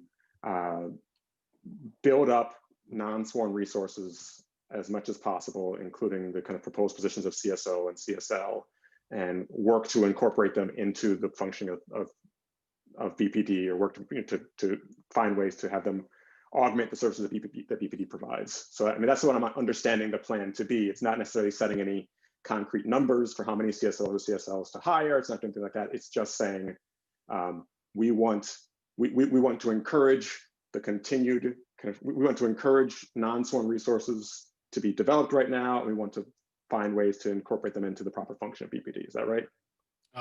Yes. You explained it much better than I did, but yes, ideally. And I'm happy to move that we endorse the development of non-sworn resources to help augment the function of BPD. Second. Shireen seconds that. Any discussion? All in favor of the motion on the floor, raise your hand or say aye. Aye. Aye. All right. That passes unanimously. And for the other recommendation that they're asking for, moving from a cap of 74 to 84. Before we entertain any motion like that, I think we need to further discuss this one before moving forward. I see Stephanie's hand raised. Oh, Stephanie, we cannot hear. I'm sorry. I wanted to respond to the comment that Kyle made. And I think he makes a really persuasive argument and literally had me thinking maybe I should vote differently on this. But then I step back and I look at the call demand that we've seen. And although there may be fewer officers, there's less demand.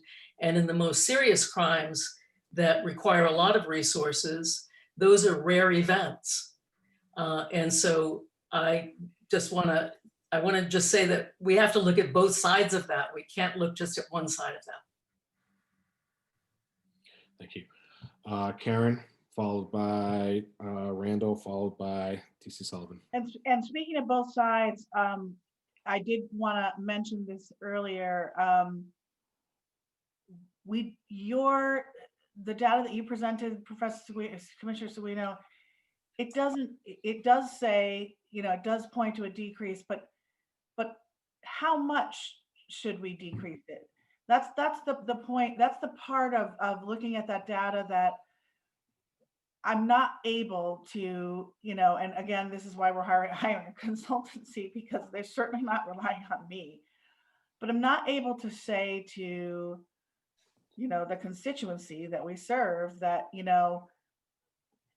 I know what to do based on that. I can't say how many, I can't say 4, I can't say 5. And I also just would project, I would just say for the last time, because I am not going to keep talking, but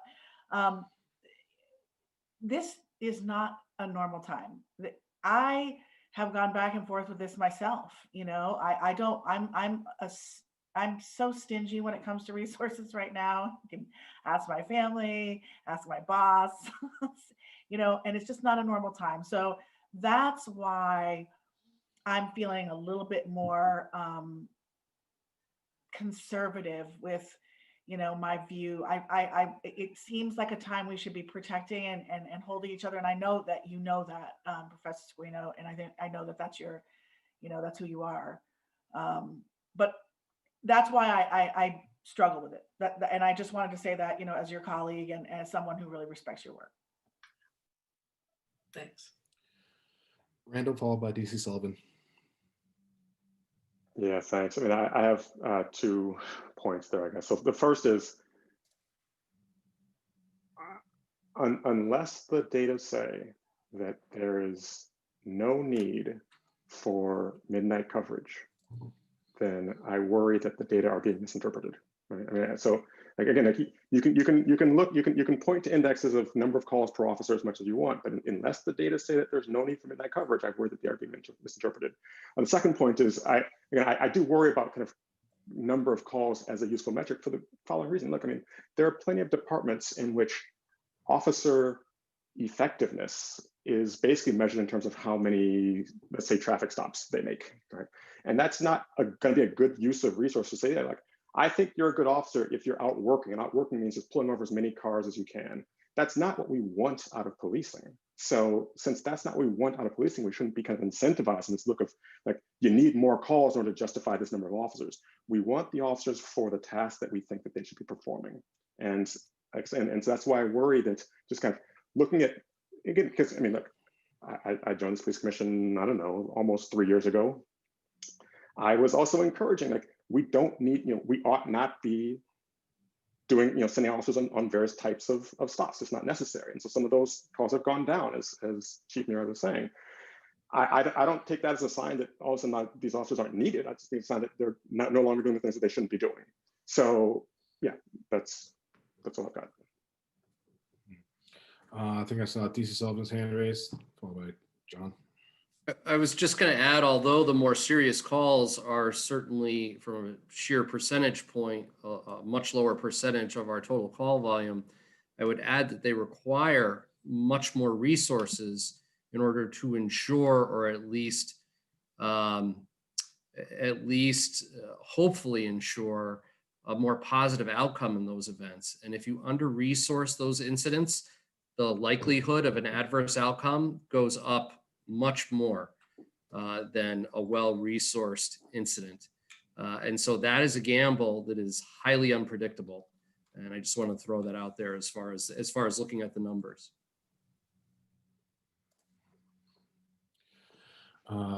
Chief Mayor, do you want to comment on something? I just wanted to repeat and reinforce something that Randall talked about. Again, from 2015 to 2019, 61.2% of the decrease is entirely attributable to the decrease in traffic stops. And that was discretionary. That was a conscious decision on the part largely of Chief Del Pozo to say, we don't want these kinds of stops anymore. And to back around, and he had long discussions, I know, with Commissioner Harp about that, about the necessity for those kinds of activities. When officers don't have anything to do and they're encouraged to do traffic stops, or even just not discouraged from doing traffic stops, that's what they do when there aren't other calls. And you end up with a certain amount of activity that is ancillary to the core mission, but has a public safety role and does in fact have an important role to play, I believe. Certainly it's got a role to play with certain parts of our community constituency in making them feel that police are out there doing something. We get more complaints at NPAs about traffic issues, about the fact that the stop sign at Mansfield and is it Pearl at that point, or is it Colchester at that point, is constantly run, that that is what people complain about at NPAs. And so back when officers did that, that was a mechanism. You don't have anything to do, pull a car over lawfully if it's committed an infraction, and it's a quick in and out. Sometimes you write a ticket, sometimes you give a warning. But we made a conscious effort in this department to stop doing that. The chief made it very clear to officers, and they got the message to stop doing that. And we're now being held accountable for not having the call volume that's largely predicated at 61% on that choice, which again was driven largely by Chief Del Pozo's reactions to Professor Seguino's work. So that is one aspect. And then the other aspect with regard to important calls, high crisis calls, I would go to what Director Dodson talked about. We accept that we have firefighters. The double fatality fire was the first since 2012. That is not an argument not to have fire departments. Thank you. Director Dodson. Hopefully, 2 quick points. I appreciate Dr. Sueno's continuing to point to the supply demand, but I just want to be a little bit more, put a fine point on it. It seems like we're talking about 74, and what I'm arguing that we consider is that we're not a 74 conversation at all anymore, because there's not very much evidence to suggest we can stop at 74. The attrition that's going to happen seems like it will we'll move through 74. And as we move through 74, are we saying we don't need police? Let's not 74, and let's not say 80 where we're at now. Do we not need officers at 65 and 60? Because it does not strike me that that's unreasonable. That's what I'm encouraging us to think about, not 74, but the place we will get to before the many, many years it takes to refill. And are we comfortable saying we don't need officers at that point? Because I would argue that's really what we're facing now, because that train has left the station. There is no stopping that train. That train is going. I'm continuing to argue it will go. And so when we make our decision, let's not be caught on 74, because I don't really think in terms of the 3 to 5 year forecast for our department, it's not a 74 question. So I'll put that. And then back to an interesting insight that's been talked about. I just want to put a fine point on it that I've learned from in the building. The counterintuitive nature of the number of cops done well, when they're doing their job well, it is indeed more cops that allow for a more controlled situation, less harm, less escalation of force. At the macro level, it's very clear. Look what happened on the Capitol. If we had 8 times the cops, we would have had a lot less. The crowds would have looked at it and said, uh-oh, cops with full riot gear, full on everything. People would have been a little more chastened. But they looked at it, they're like, we think we can overcome this force. We can make this happen. On the micro level, the video I watched the other day, this young man, as I can't remember, I told you, I know the young man, played football with my kid, 220 pounds. You look in the video, he was in a tough place. He seemed to me completely prepared to assault a cop.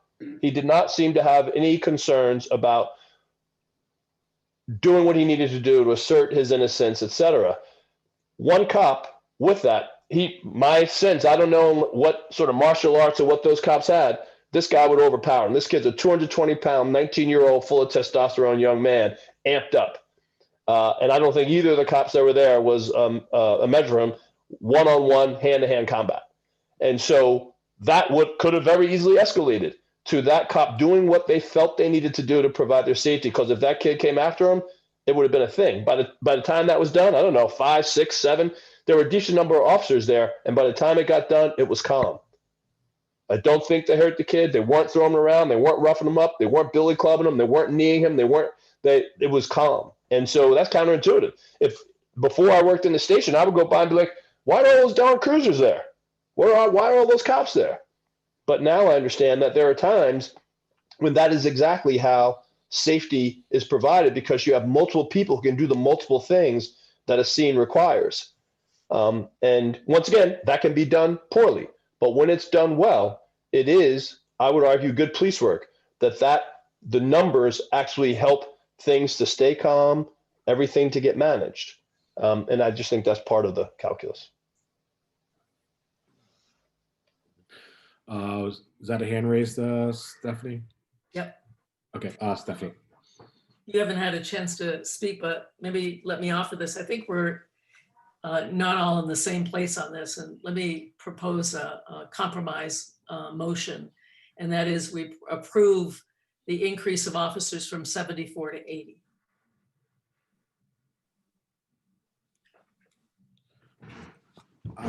I was honestly coming around to something similar to that. I guess, sorry, before I jump into Shireen, I have a quick question, a quick clarifying question, and I think if anyone else's answer, please jump in. We've reduced the cap to sworn to 74, right? That's where they want to get to, at least in the charter, right? If we drop below that number, are you allowed to hire to get back to that number, or is there still a hiring freeze even if you drop below 74? My understanding is that I could then immediately begin attempting to hire 1 officer, 2 officers, 3 officers. But I have to wait for it to get to 74, and I can only allot myself as many officers as we are at. So we drop below 74, I hire 1. And in the meantime, we end up, dropping much farther, and then I can initiate some additional hiring practices. But if I time them, depending on how they're timed, do they get to an academy or not? I don't know. And I think that what Director Dodson talked about is incredibly important here. He said it, and for the first time, I really understand it. This isn't an argument about 74. That's gone. Train has left the station was a terrific statement. This is an argument about 68 and 64 and 50. Thank you. Shireen, I saw your hand raised. Was that for a question, comment, or? I had a question for the chief on why he asked for the 84 specifically. The rationale for that 84 is that it is 5.66 above 78. 78 is what is prescribed in the plan that I put together. And I want to be clear, I put this plan together in the summertime. I shared it with Deputy Chief Lebrecht and with Deputy Chief Sullivan. I shared it with the mayor by the end of the summer. It has been honed. It has absolutely had input additional from Director Dodson, from the mayor, from others. But the notion of saying, can we replace some of these services with CSOs and CSLs has existed since the summer. My initial plan didn't include a midnight. I just gave up on the idea of a midnight for the city at all. And I got us to 68 sworn officers with the ability to still have the resources Burlingtonians expect, such as a DVPO and a CAO, and call volume response during the day, but replacing some call volume with the CSO position, but no midnights. That would be 68, which is a little under, and 68 with a 74 permission would be the kind of buffer that we're normally accustomed to having. But the mayor was insistent that there had to be a midnight in it, to his credit. And so I redrafted the proposal sometime in late September in order to include a midnight. And that brought us up from 74 to 78. And that is the 78 to be at the 78. We talk about that target head count. That's the rationale for the 84.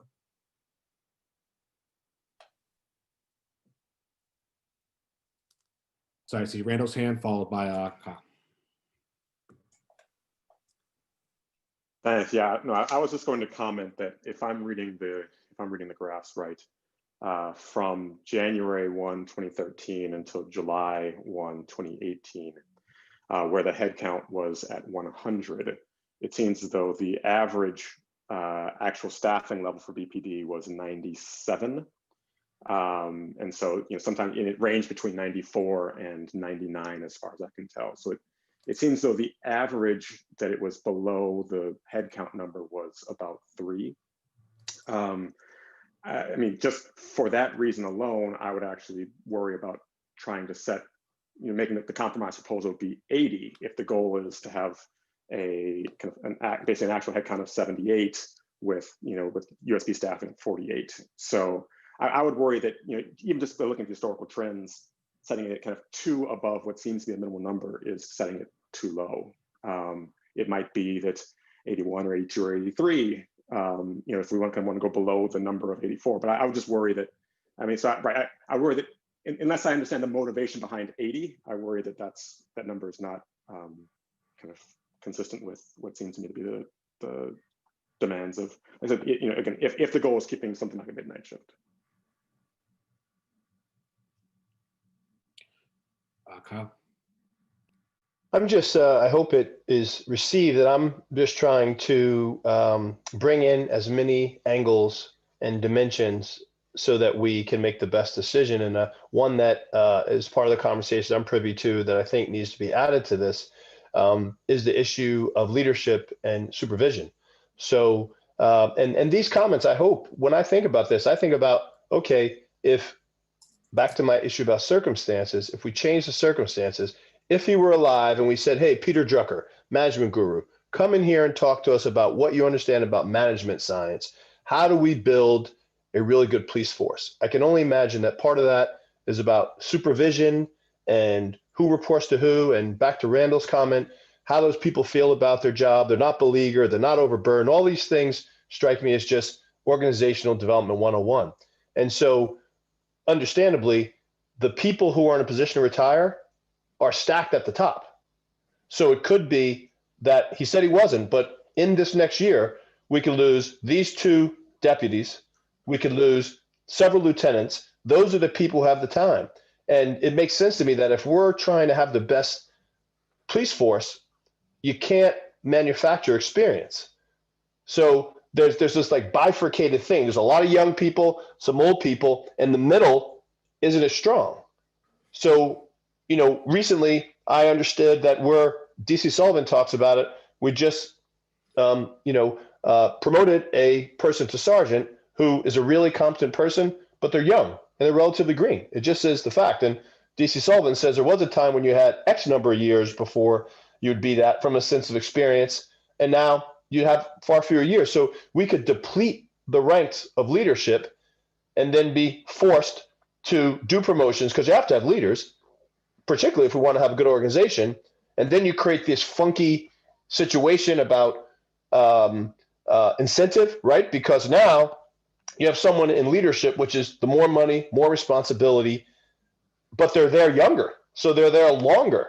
So then the younger officers are like, well, why would I stick around? Because I want to advance, I'm ambitious, but that seat's not likely to open.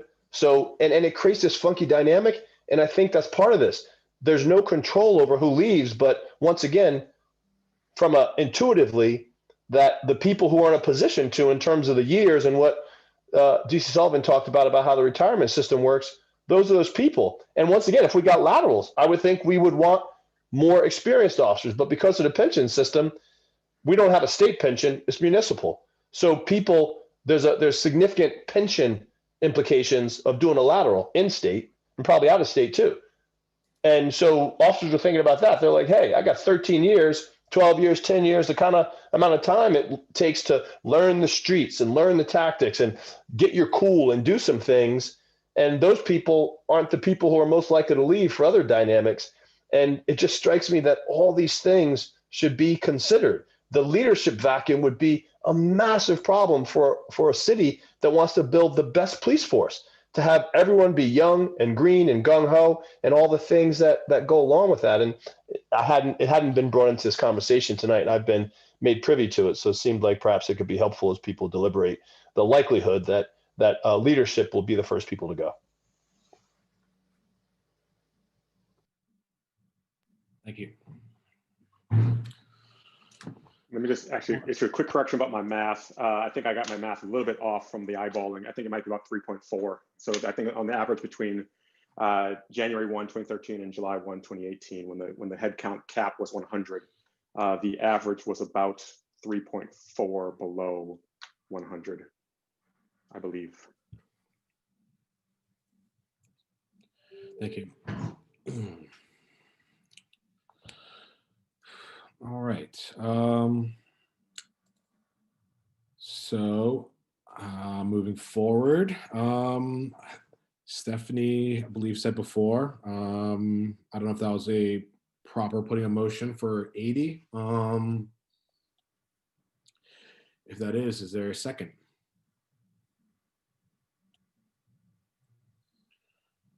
I'm going to second it. We have a second.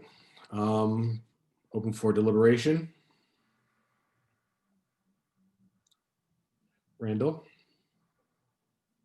Yeah, I guess so. I just on the basis of my the kind of number we should be looking at before we get the results of the consultant, et cetera, that we should essentially be saying we want to keep things at the kind of bare minimum level of the department functioning right now. I would, and because my concern is that 80 is not kind of allowing for sworn officers to be at 78, which seems to me to be the kind of minimum number which is being suggested. I would recommend that number be set to 82. So I'd either move to amend it to 82, or I'll just vote no on the current proposal.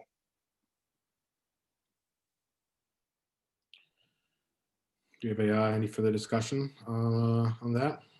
I'll say at least 82, by the way. But I mean, I don't know whether the whether the city council cares about the precise numbers, but yeah. Are you amending the motion? Can you do? That's a good question. Yeah, I guess I'll move to amend the motion so that it is 82 rather than 80. Second. Seconded by Shireen. Stephanie, we can't hear you. Offering a friendly amendment, so it's up to me to accept or not. Oh, yeah, sorry. We don't have counsel here, so I actually don't know for these little questions here. My apologies. No worries. That's why I didn't know whether it needed a second. I didn't know whether there's a friendly amendment or not, so I'll let you decide. Yeah, I know. I don't want to be in this position. Just like, show me your heads. Are you all thinking that we should go higher than 80? Where are folks at? Yeah. How about if we amend it to 81?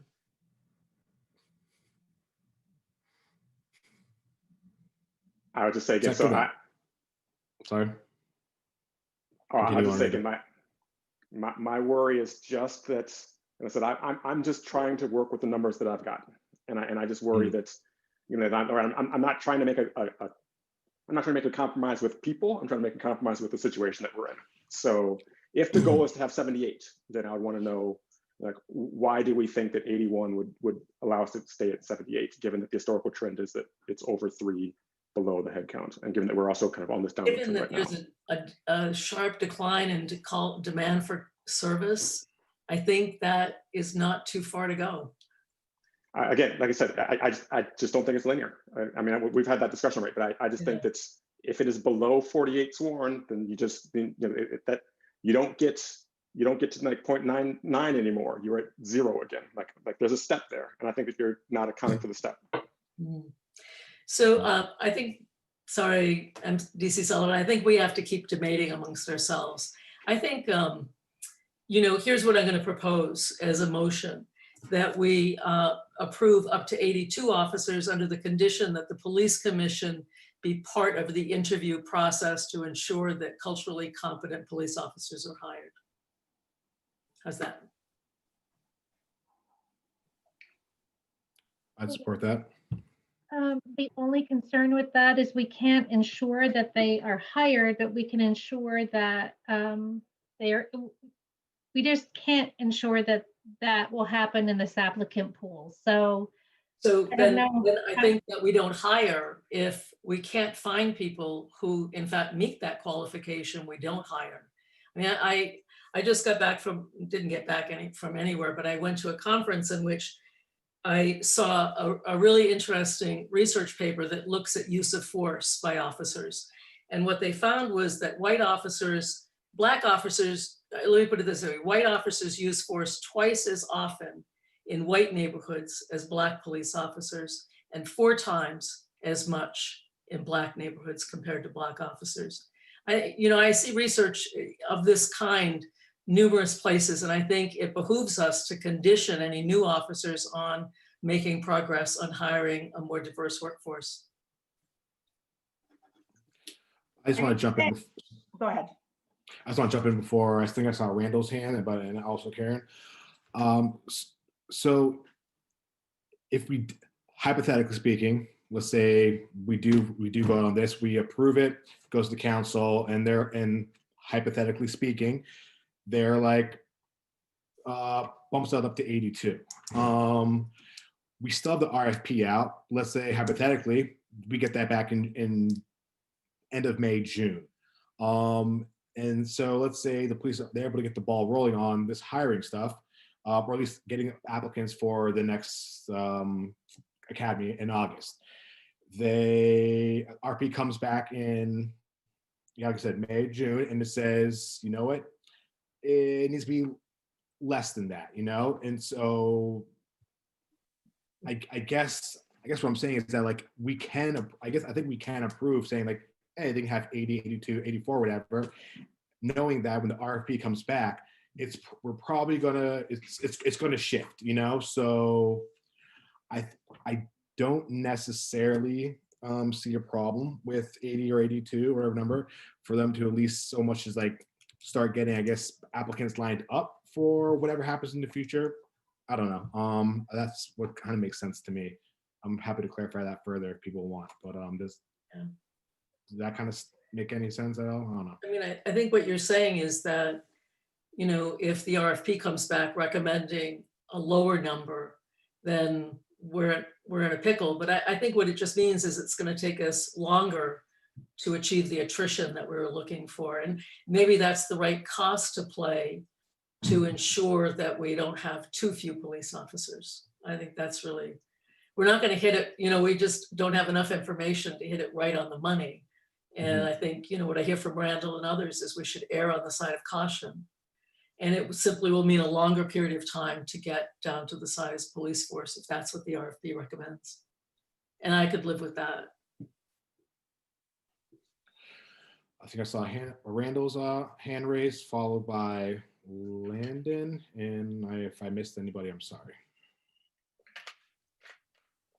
Thanks. I mean, I've kind of lost a little bit of track of what exactly is being debated, discussed right now. I'll just say one. I mean, I think that the question of whether or not what role the police commission plays in hiring decisions, I think ought to be independent of the recommendation that we make to city council. But I think that's something that we can very easily kind of, you know, advocate for / you know, work out with the chiefs who are present. I mean, I don't think that there would be kind of, you know, any concern about having greater insight into that hiring, having greater kind of input into hiring decisions. I mean, I kind of worry that the suggestion is that there's a huge number of fantastic minority applicants who the city is just not hiring because of kind of lack of desire. I think that's just not the case. But I don't think there's any problem with having kind of increased, you know, input in that. And I don't think that's something which would need to be kind of conditioned with whatever suggestion we make to city council. So I think that kind of our recommendation to city council should just be like, again, and I would be happy with making very, very explicit in our recommendation that this is not intended to set kind of long-term staffing decisions for the department. That is still going to be dependent, you know, that's going to be conditional on the results of the process, which everyone's agreed to, the consultant, et cetera. And this is just kind of what we think needs to be done in the immediate case, given that there are kind of there are conditions looming, perhaps unavoidable, which will kind of drastically change the way the nature of services the BPD can provide. And it's not clear to us, it's not clear, I'll say it's not clear to me that was the purpose of the initial decision to set the headcount at this level. Landon, I saw your hand raised. Yeah, I just had a question for Chief Murad. How do you feel like the room is right now? You say that people in the state are laterally not likely to obviously go here. So would you see this process taking a long time? How long do you think it'll take to get applicants? I think that we will be fortunate if we can find 3 to 4 applicants for an August class, if an August class happens, if we are permitted. And then I think that, but in the meantime, before we get to that August class, we will lose between 6 and 10 people to a combination of departures and retirements. And then from there forward, I think that we will probably be in a position where we, in every 6-month period, hire and actually get through the academy 3 people as we lose 4, and 2 people as we lose 3, and 4 people as we lose 6, and ever on. And we will continue to get smaller in the meantime until we have an equilibrium where we could actually get a single large class in. The last time this agency faced a similar situation, it was the late 90s, and there were a couple very large classes that came in. But there was a period prior to that where they purposely bought out people and let it get smaller. And the primary rationale for that was the creation of our current schedule and the community policing model of operating in different parts of the city and areas, which, by the way, you heard it, you didn't realize you were hearing it, but when Deputy Chief Sullivan talks with great passion and huge knowledge about C area, it's because that's where he was, and that's where he was the leader, and that's what he knew. And that's the nature of an area-centered community policing model. You dig in, and you'd think that an 18 square mile city with 44,000 people, you should be able to get the whole thing, but it's not. It's DC Sullivan knows C, and DC LeBrecq knows E. And so, that is the nature of it. That reorganization required a de-staffing and then very large, they were able to get a couple large classes in a row in order to get people in. You know, how that happens here, I'm not certain. When that happens for us, also, I'm not certain. But what I will say is this, that even the ability to start trying to hire for a putative August class is a sign to this agency that all is not lost and that there is a future and we're moving forward into it. Randall. Yeah, thanks. So this is actually a question because I worry that I'm also speaking without having full understanding of the situation. So we're currently at 81, is that correct? This question's for Chief. We are currently at 84 actual, but we are at 79 effective. So of those four, of those, of the people in that number, there are some who are not effective. They're not deployable because they're not here. And then not 84, I apologize, 83. We are at 83 actual. So let me keep But asking let me actually correct that further. There's, you know, the retirement of the officer who just retired, he'll be on our books for another couple of weeks.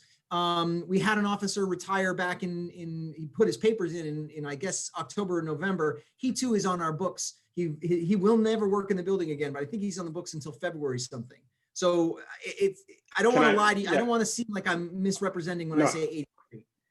No, understood. I mean, let me ask what I take to be a more relevant question, which is, if the department wanted to, you know, with an eye towards the future losses which are coming down the pipe, if the department were to try to get 3 new applicants in the August academy, essentially, what would the headcount number need to be at right now or by March?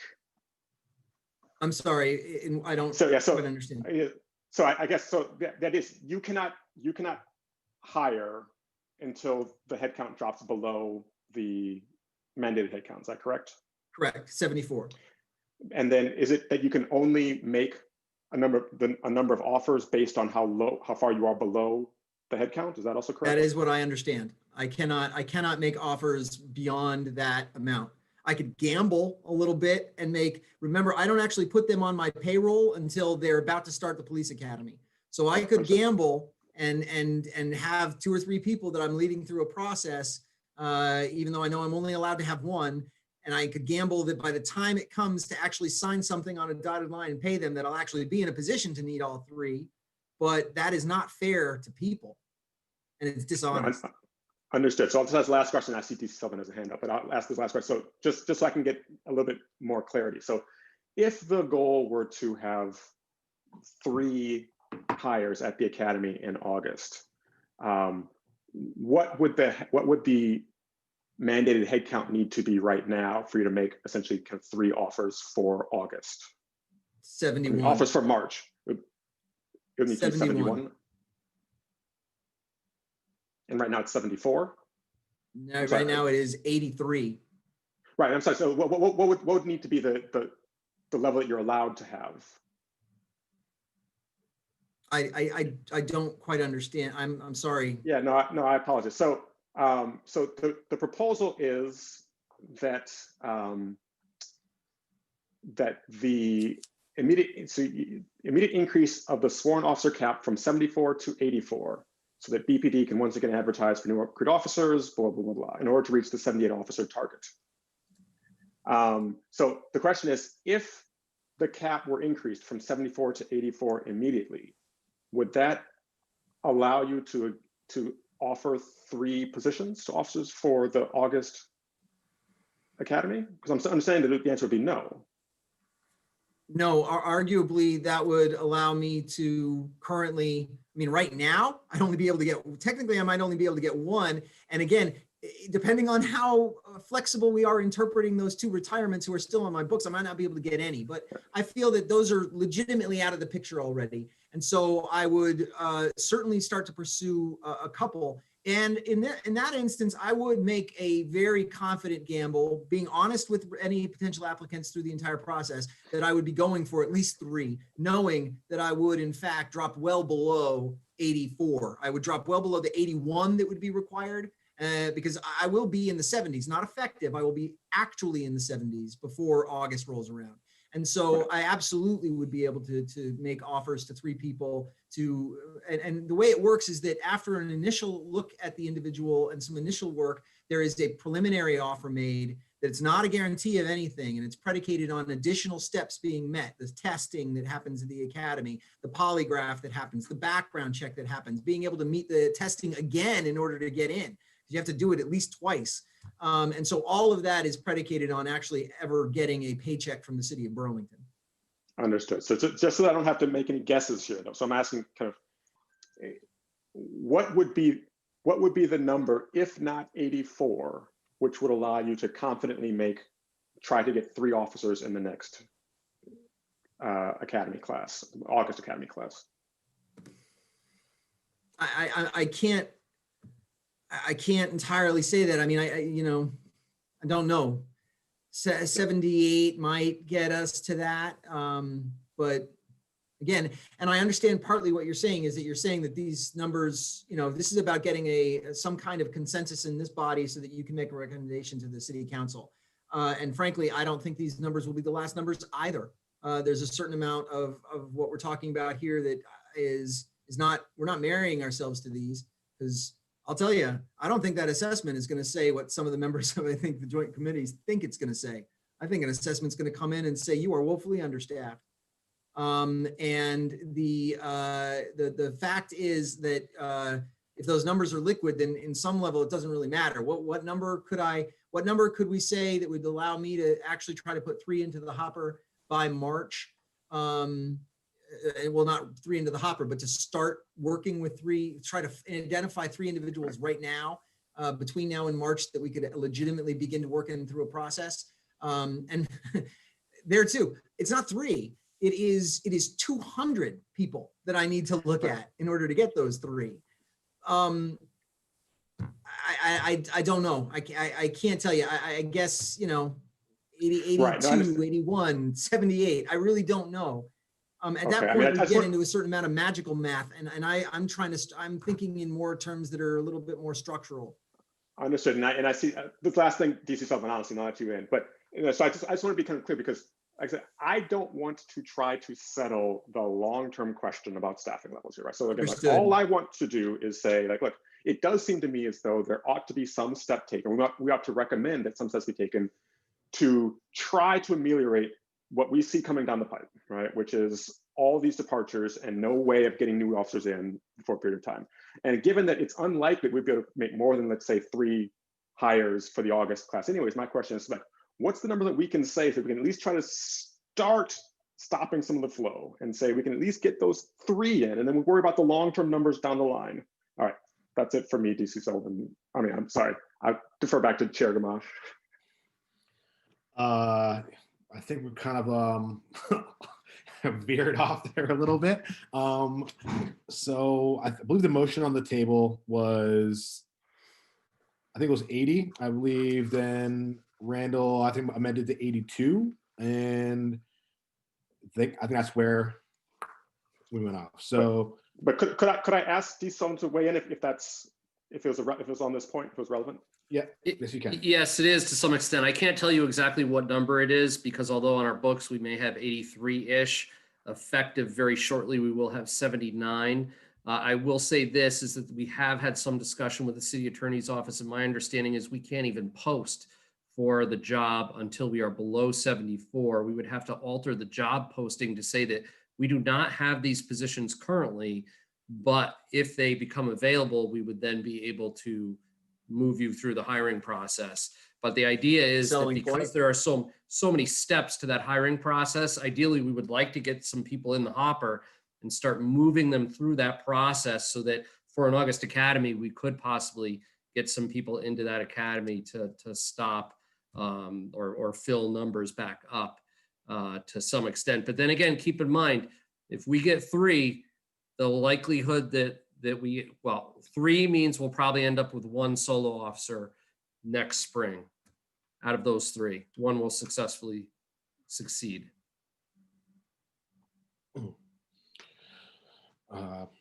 Director Dodson.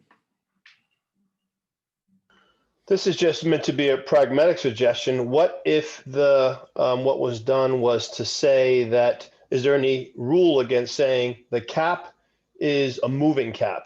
The cap for some period of time will be 2 more than the then effective number of officers. So when it's 83, the cap's 85. When it's 82, the cap's 84. That gives, while we're in a declining environment, which it seems like most people seem to accept we're in a declining environment, it allows the chief to hire, but it doesn't give him this number that can let him go anywhere. The number will be moving to account for the fact that things are going down, but at any given point, he can hire it, and will allow right now for hiring to start. It seems like, I hope everyone would think that starting a hiring process now because of the time frame would be helpful. And so that's one idea, that or 84 now, 80 in June, something that accounts for what's happening in terms of the decreasing numbers, but gives the latitude to, my sense is we should be trying to hire new officers for the foreseeable future, because it's going to be so hard to do it. That seems to be pragmatically what we want to do. And the thing that will allow us to do it, because it does not seem have any risk of taking the numbers, certainly not before the assessment. It doesn't even have the numbers by the time the assessment gets back to us. Everything's, well, they're definitely going to be smaller because people will only leave. No new officers will be added before the assessment's back and long after that. So just kind of getting pragmatic, there's a crisis. We're going to need officers. It seems like it is hard. I would say, once again, from my experience, when you talk with people who are in the business. So today, randomly, Anthony from the police department happens to know this guy, Carlton Myers. You guys might recognize. I don't think Anthony's knew the connection, but Carlton was one of the applicants for the proposal. He's in there, and he and I talked about that. Anthony didn't know. He connected me. I didn't realize, and it came up. But this is a BIPOC dude. He went to Vermont law school. He knows where he lived in Vermont for 6 years. He's in Illinois, dealing with Chicago, big city, big stuff, reform. He seemed really smart and qualified. Just back to Chief Murad's, in my conversations, BIPOC folks, white folks, anybody who understands law enforcement, I am not hearing that what's happening is that departments are significantly reducing staff. They're reallocating, they're training, they're doing all sorts of things, but the primary thing that people in the know are doing doesn't appear to be decreasing staffing. And so that's just, and I think we're suffering from expertise. And the only expert in these conversations is Chief Murad and his colleagues. The rest of us are speculating and doing things that have absolutely no understanding of policing. And that's why we have the assessment. But it is interesting and, to me, problematic that we're making big decisions with zero expertise. And that's why we're waiting for the assessment. But the thing in June, which I also would agree, we got a little ahead of our skis, put us in a situation now where urgency is taking away some of the luxury we had to wait until the RFP happens, because things are moving so quickly before the RFP, which took longer than it should have, comes into play. And we would prefer not to be here, but here we are. Randall. Yeah, thanks.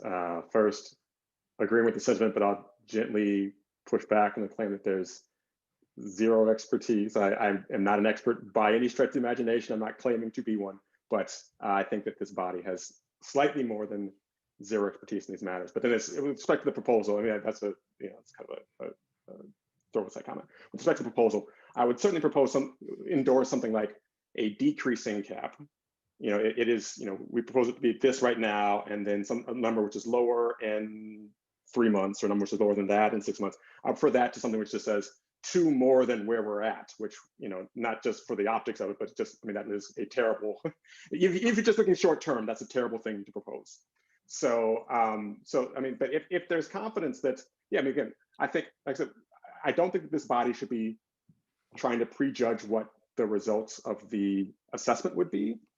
But I do think that this body ought to recommend that the department be able to try to hire right now, just because of what we see as the looming consequences. So, like I said, so I'm not trying to set anything like the cap on the department. I'm not trying to establish what the department's actual headcount should be when I make these numbers. I'm just trying to pick a number which allows the department to start making moves to start replacing the people that are about to leave. That's my own thinking about all of this.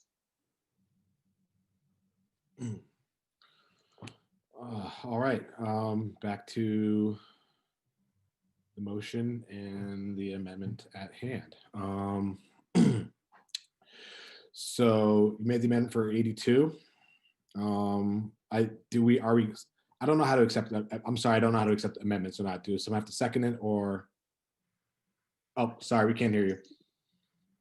If it's a friendly amendment and I say yes, then you don't need to vote on it. It just changes. the Okay. motion. Okay. So been amended to 82. Well, I'm sorry, did you agree that it was a friendly amendment, Stephanie? Yes. Yeah. Oh, Okay, so it's on 82. Do I have a second? And Shireen seconds it. So for deliberation, I have a quick thing to say. Sorry, you're in the dark and I can't quite. Sorry, Shannon.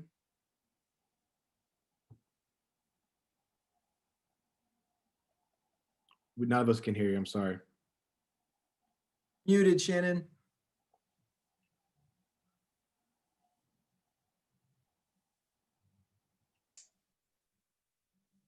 Like Blair Witch Project or something.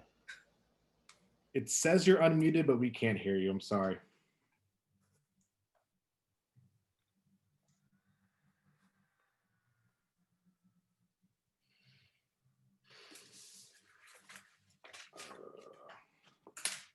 I think she was going to answer my question on procedure, so I'm gonna wait a second. what was the procedure question? Actually, wait, no, it wasn't a question procedure. I was going to say something else. Then she was trying to chime in. I'm sorry. I was going to say, so if hypothetically speaking, if we do approved 82, how are we going to go about, I guess, recommending that? Obviously, I think we should write something up.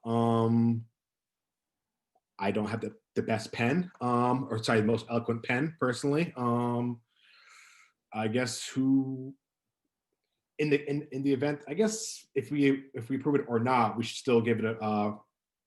I think we should still turn in something saying why we either do approve it or why we don't approve it. So I guess who thinks I am always at the service of the chair. So if there's anything you want me to do, I am willing to do it. That is not volunteering. That is to say I'm always at your disposal.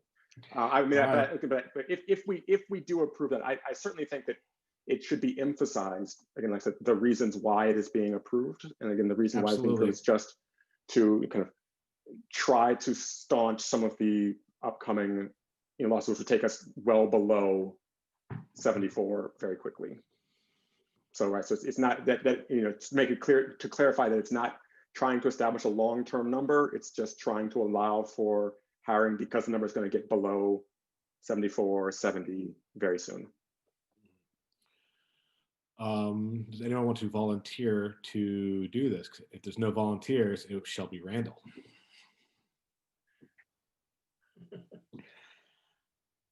Not seeing any volunteers. So, and just, I think just so we're clear, I think, like I said, if we do approve an increase and if we don't approve an increase, I think we should still send a memo to City Council stating why for, why against, just so they know. Do I have to include that into the amendment? Sorry, into the motion? No? No. Not seeing that? Okay. So I lost myself there. Stephanie, you want to restate the motion just so we all know what we're voting on? The Police Commission recommends approval of the proposal to increase officers from 70 to 82, 74 to 82. And I believe Shireen, did you seconded it before? Was that correct? Okay. Voting on the motion. All in favor, say aye or raise your hand. Aye. Aye. Aye. All those not in favor? No. No. It's not unanimous. We have to do a roll call vote. Randall? Aye. Aye. Sorry. Stephanie? Aye. Shireen? Yes. Milo? No. Karen? Yes.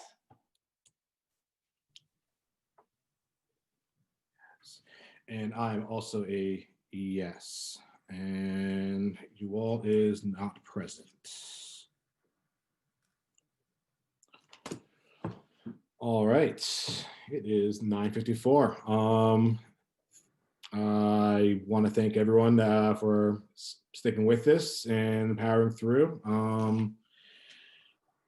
Yeah, it's gonna be an interesting path forward, but we will see what happens. So I guess moving forward, then, if anyone has any, I guess, notes that they had from this meeting, but I guess if we had notes from this meeting, we can send those to Randall to summarize those into into the memo. Is that my understanding of open meeting laws? Well, in any case, if we had notes that, and from his memory, he can include things in the memo. Okay. Can y'all hear me now or no? Yes, we can. Yes. Oh, yeah. I do apologize, and that was a struggle, and I can't turn my camera on. I hate to do this since this was just a vote on it, but I do need some clarification on the motion, because the way that it's been stated to 82, the department is not able to still work on hiring, right? Because when we speak about effective officers, we are below that threshold, but technically the department is at 83 right now.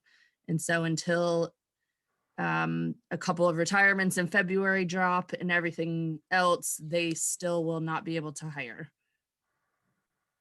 I just felt Right. obligated to say that, so that No, maybe. thank you. Yeah, no. So again, I am willing to be corrected on this point. It was my understanding that there was confidence that it would be below 82 in February, and that hiring could then proceed at that point, which would give a good chance of getting someone in for, so seats could be declared in March in order to get people in the academy in August. Am I mistaken in that, or is that correct? 82 effective, yes. 82, I can't tell you exactly when. I mean, we have a retirement that should happen on February 5th, but that individual may stick around a little bit longer than that. Again, we're already below 82 effective. Understood. Right. Right. I mean, again, I lacking any clearer direction about what that number should be and when. It seemed to me as though there was a chance with 82 of being able to do some hiring for August. So that's why I went with 82. And if that proves to be the wrong number, and I wish I would have had some clear direction. Awesome. That's Well, my assumption as well, Randall. I apologize if that's me who was supposed to give that clarity. I'm saying that we have 83. We are, and again, it's not 83. It's probably more like 85 if I count people who we are still paying as a city. But we are effective at 79, and we will be lower than that by September. I can't tell you exactly when that's going to happen. The nature of this request is because all these movements they lurch and they come, again, an example is that sergeant who just retired. They come out of nowhere, but they are happening. And as the presentation demonstrated, we certainly know there are more coming. But I can't, when that officer will go to the VSP, yes, I believe that probably will happen before the March Academy class, but I don't know exactly. And again, I don't know that would bring us to, I don't think that will bring us to that head count that you're saying. I think we'll still be above that as far as who's on paper on our who we have.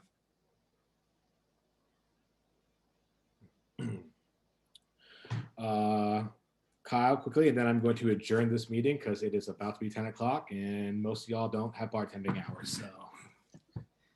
So To solve this, could the motion be amended to be an ability, the cap is the BPD has an ability to begin hiring at 82 effective? Because effective can be verified at any given point. The chief can point out why the effective is lower. So if it's 82 effective and we're at 79, then that means he can hire instead of it being 82 actual. If the cap is effective, make the cap number, make that 82 the effective, and then that would allow hiring immediately because it's already below 82 effective, but it's above 82 actual. So if you just make the cap an effective cap, then it gives the latitude to hire. Just a suggestion.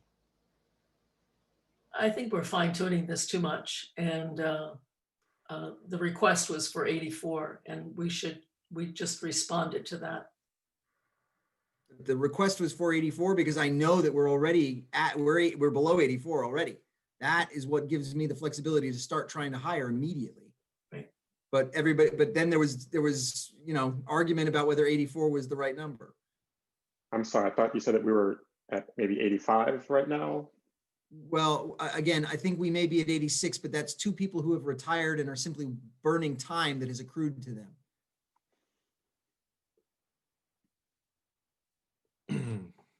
I mean, I take Director Dodson's suggestion. I think that would require a new vote.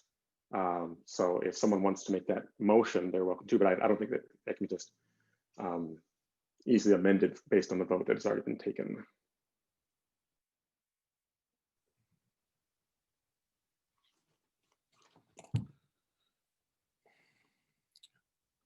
I'm not hearing anything or anyone.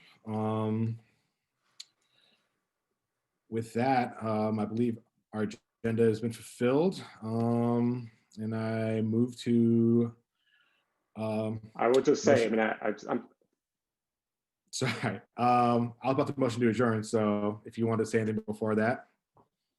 Yes, if you don't mind. Thank you. I apologize for cutting you off. No, I was just gonna say, I do intend, like I said, in whatever write-up I make to City Council to explain the rationale, what I take to be the rationale behind the vote. So it might be that, then that if it is judged that that rationale does not license the number that we picked, it might be City Council wants to correct that rationale. Like I said, we're merely making a recommendation anyways. We're not actually setting anything. So I intend to do that, and that might solve the problem, as it were. And then if more information can be given by the chiefs to City Council to further clarify what they might need, I think the chiefs are welcome to do that. But that's what I take my marching orders to write up both the number 82 and the rationale behind why it was approved. Thank you. Awesome. With that, I motion to adjourn the meeting. I have a second from Karen. Any deliberations? Not seeing or hearing any. And with all in favor of adjourning the meeting, raise your hand and say aye. Hi. Passes unanimously. Wait, you gotta ask for no's, right? Oh, well, everyone said. I think everyone said I didn't hear yay. no. Okay, I'm sorry. I heard me though. Everyone said yay, so that was unanimous. Thank you everyone for being here, for taking your time for this, and for the commissioners that have not gotten back to me for rescheduling on the 19th, please do, and I will see you all very soon. Thank you.